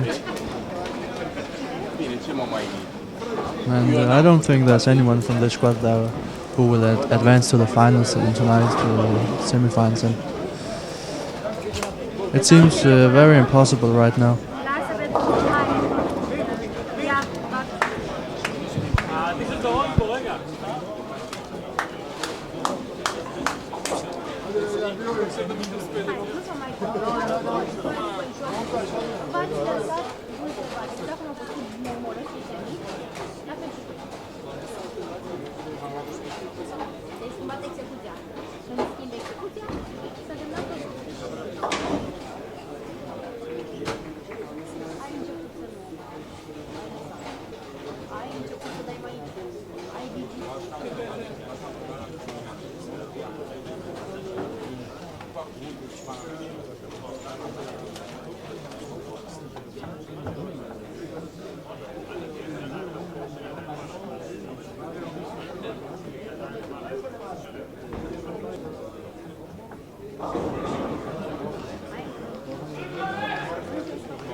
last shot in game number 5 in this third squad of today has been shot by Thomas Larsen, and the scores will be up on the scoreboard in a few minutes.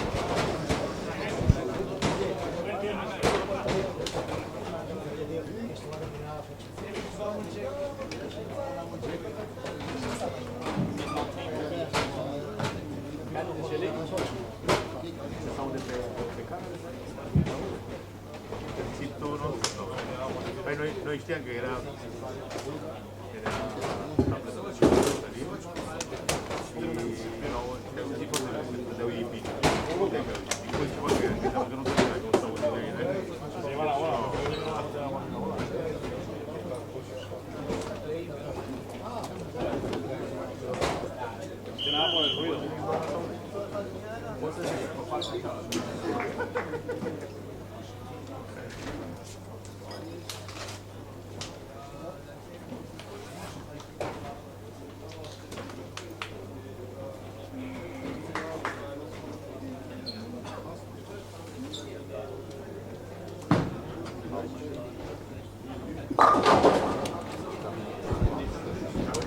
And Germany will still keep the first place of today's squad so far with 2,048. Iceland will have the second place with 2,028. Turkey will have the third place with 1,976. France will have the fourth place with 1,970. And Israel will have the fifth place with 1,966. England will have the sixth place with 1,963. Italy will have the seventh place with 1,962. Spain will have the eighth place with 1,951. Croatia will have the ninth place with 1,939. And Lithuania will have the 10th place with 1,932. Even though the two players from Lithuania started out so well, they only managed to shoot 413. So I wasn't really looking at the last 4 frames.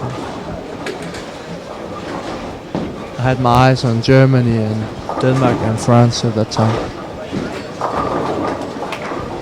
But now the highest average right now is Germany with 204.8, and it seems impossible that anyone from the third squad will move on to the finals tonight. So there's no drama here.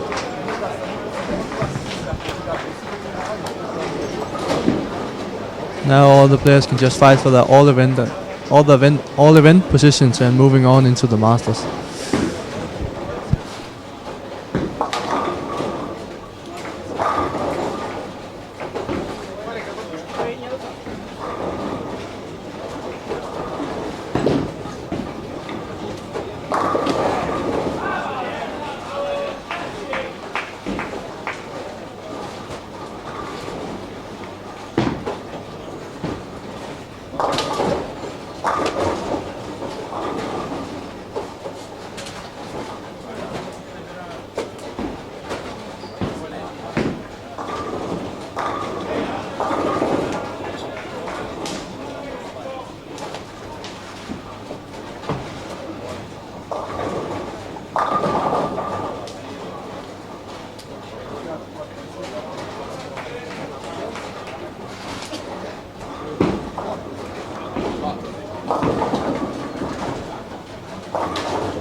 9 and 10, Iceland and France are playing.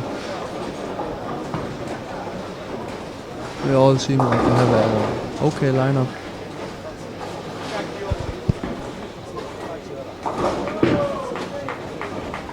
I just love watching Sebastian Angre at the foul line. He looks so solid and yet so fast.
Valentin on lane 9 and 10 from France has started off with a turkey already, so he continues where he left in the last game.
On lane 13 and 14, Poland and Russia are playing.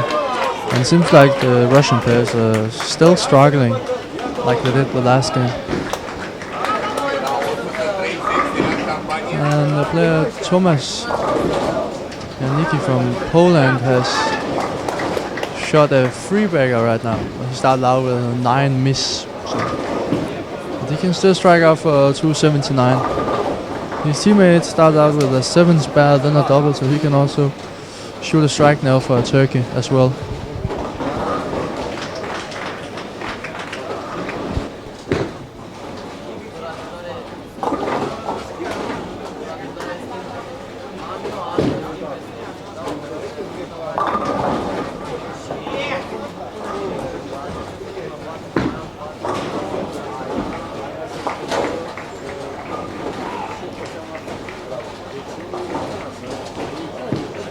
And a 2-pin easy spare conversion missed by a Russian player on lane 14. Ooh. Almost a lucky double for the... Oh, there's a 8-pin behind it. Well, still close to a strike.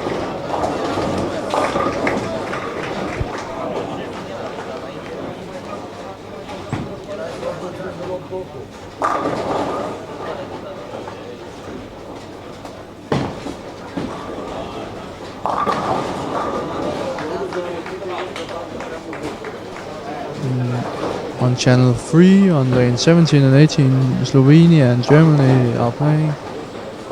Germany is off to a very great start right now. Tobias Berling started off with 7 spare, then he after that made 4 strikes in a row, while his teammate Marco has started out with a double and 9 spare, then a strike. Very fine scenario for this single game for the two German players.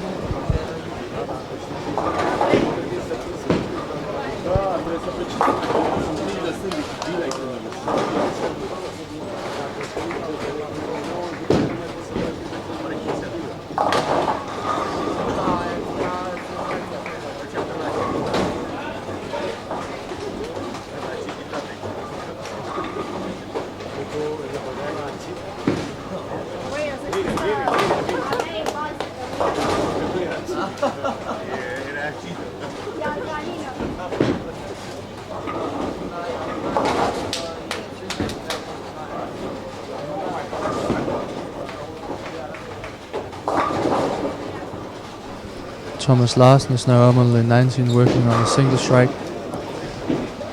Both him and Mick has been struggling throughout the last 3 games actually, and he left himself with a big split. The 3-6, 7-10.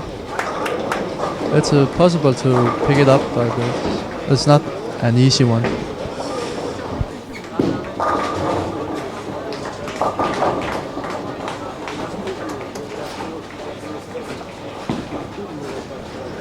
Thomas Larsen has really looked frustrated the last 3 games. I don't know how it's going with the Englishman. It looked like Paul Moore had a great shot right there on lane 21.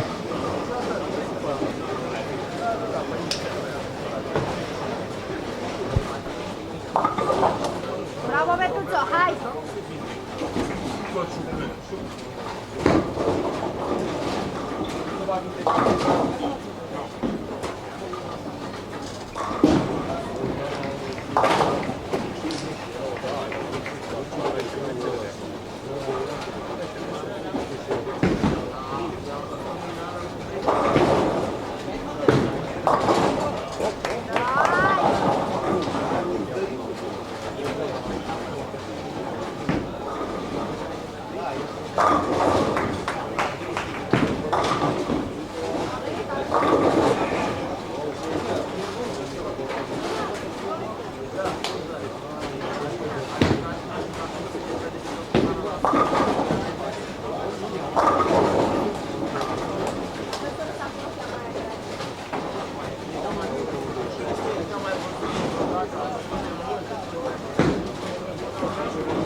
Thomas from Poland is up on channel 2, lane 13 right now, working on a 4-bagger.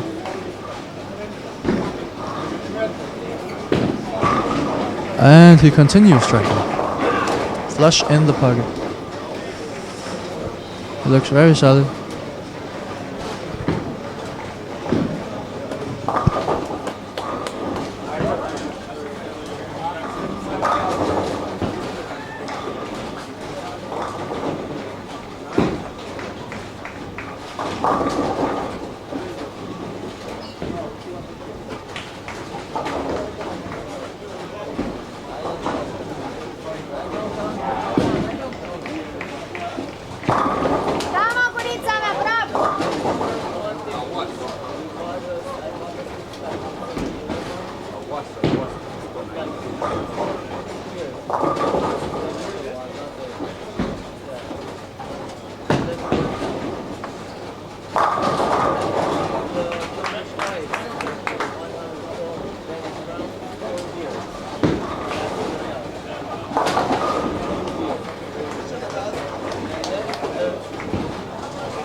There's not so much excitement to speak about right now.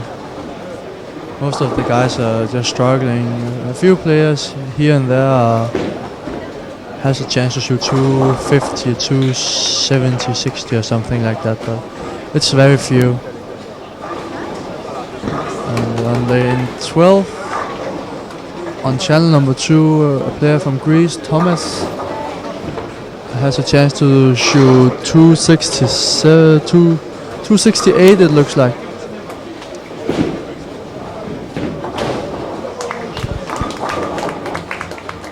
On lane 13, another Thomas, just from Poland, and has the chance to shoot 279. 279, yes. He is up on the right lane now. Oh, and it goes out. He leaves his other 5 split. Very tough to convert.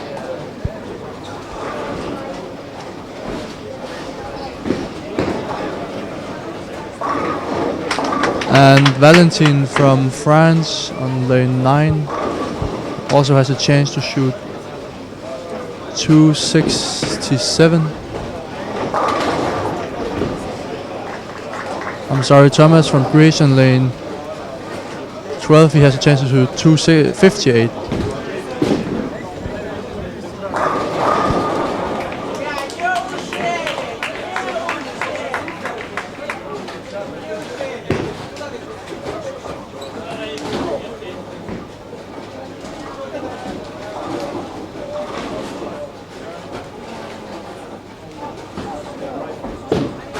And on channel 2 there are 3 possibilities of high games right now.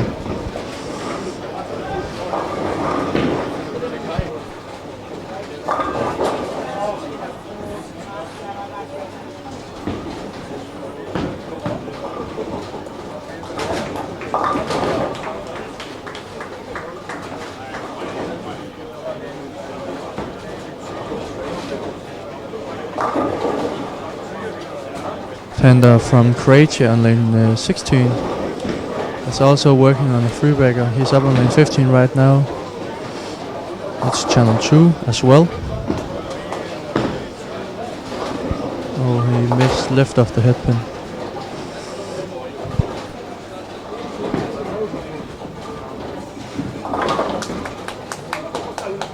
Well, on lane 18, Tobias Berding from Germany, he can shoot 290 if he strikes out in the rest of these 2 frames. He has the 9 and 10th frame left. He's a young guy, and for not many days ago he actually played on the youth Europa Championship, European Youth Championships, and he's up now in 17. He looks very solid when he hits the pocket. And another guy who doesn't really have a big follow through at the end of his release.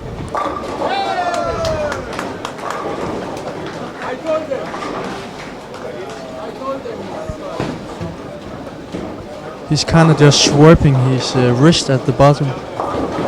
A little bit like Stuart Williams, actually. And he's also bending the same amount as Stuart Williams, I think. And that means he's not bending at all in his left knee at the foul line.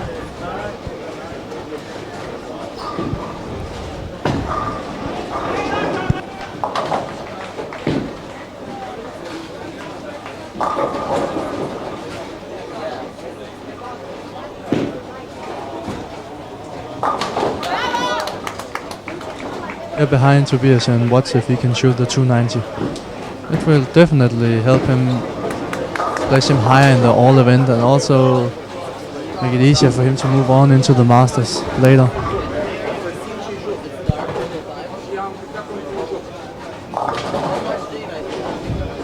Denmark can't reach anything. Both Thomas and Mick are completely out of their comfort zone, and they have been that in the last 3 games right now. Tobias is still using the same motive ball as he used 3 games ago. And I still haven't found out what the name it has. It's a grey-black colored one. This might be the highest game in the tournament so far, actually. And it might actually be the highest we are gonna see at the European Men's Championship.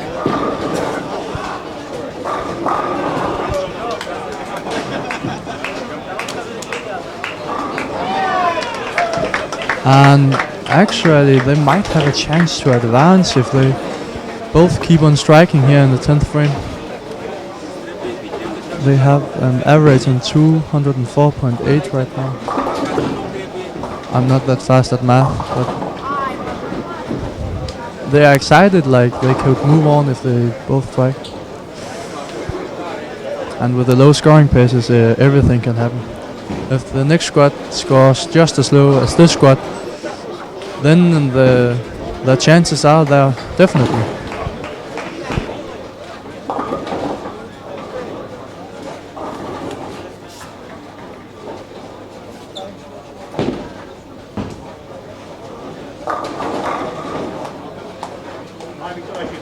Marco is taking his time right now.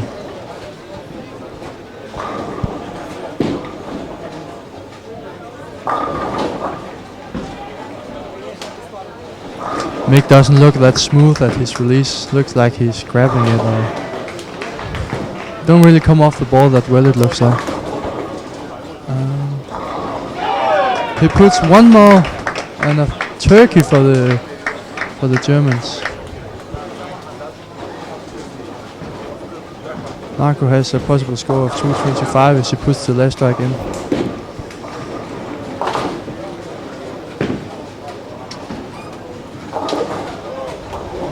They can shoot 515 if both players strike out now. Marco just needs one more.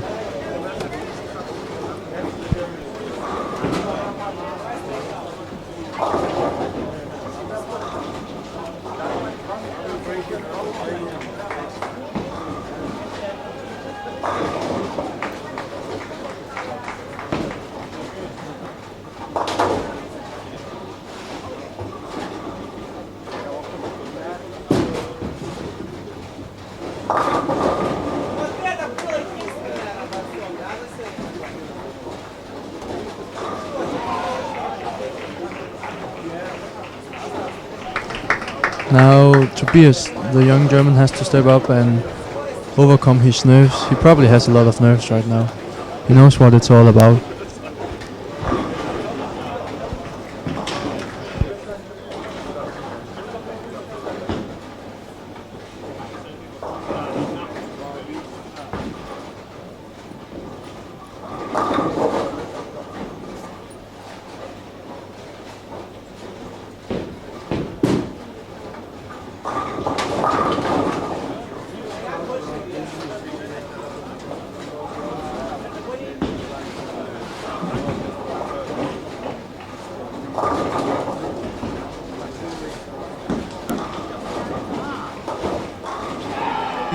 Puts in the first and 10. Ice cold, flush in the pocket.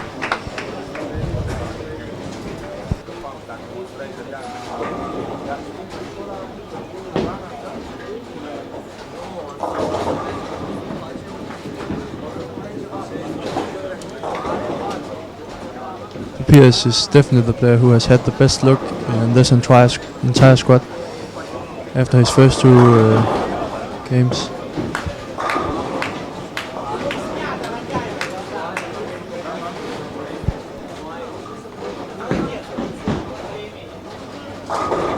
And it holds. Whoa, it looks like he had a lot of space with that ball.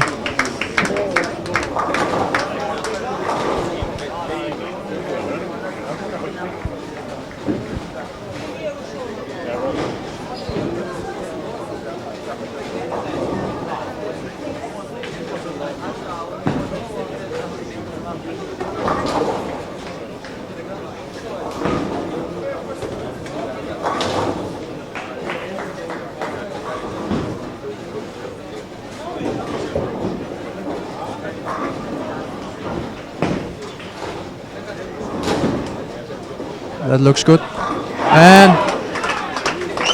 290 for the young German. And they are jumping over. I'm not quite sure now because they're shooting a very high number here in the last. They're probably going to be in the top 4 because a lot of Swedes and Englishmen were standing behind watching, worried about what could happen.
The German players are gonna average 213.6 after their shoots last game, and I'm not quite sure what the standings are, but I'm gonna check them right now.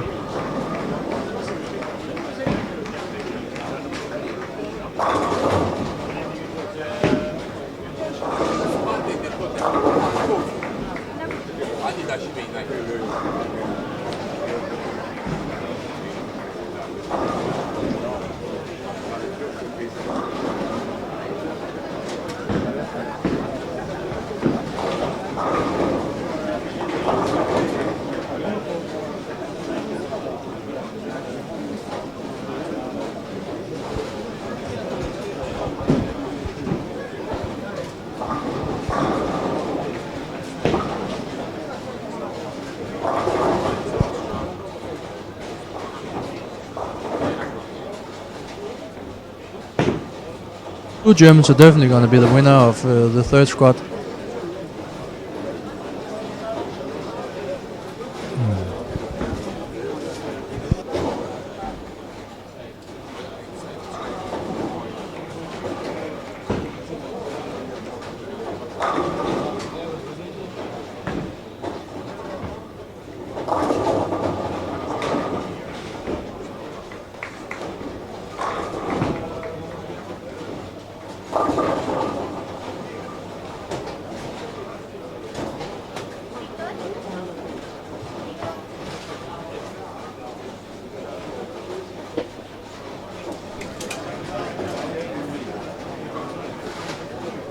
They are gonna... They have this same...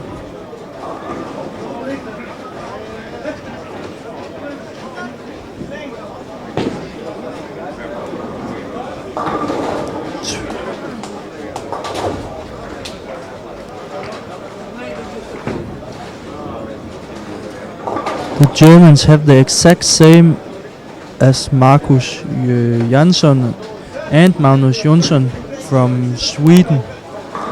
So England is gonna be knocked out of the top 4, that's for sure. But I'm not sure what the rules are for when two teams play even with each other. I don't know if it's the last game that decides whom will be the first seed or who will knock down one another, because if it's the last game, Germany will knock down Sweden to 4th place. Sweden only made 367 in their last and 6th game yesterday.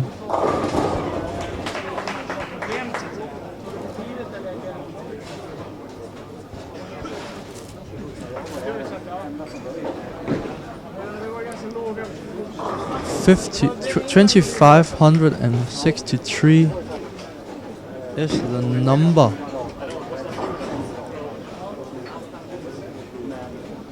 So it was actually a very important strike Tobias he made in the end.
My lover's got 1, 2.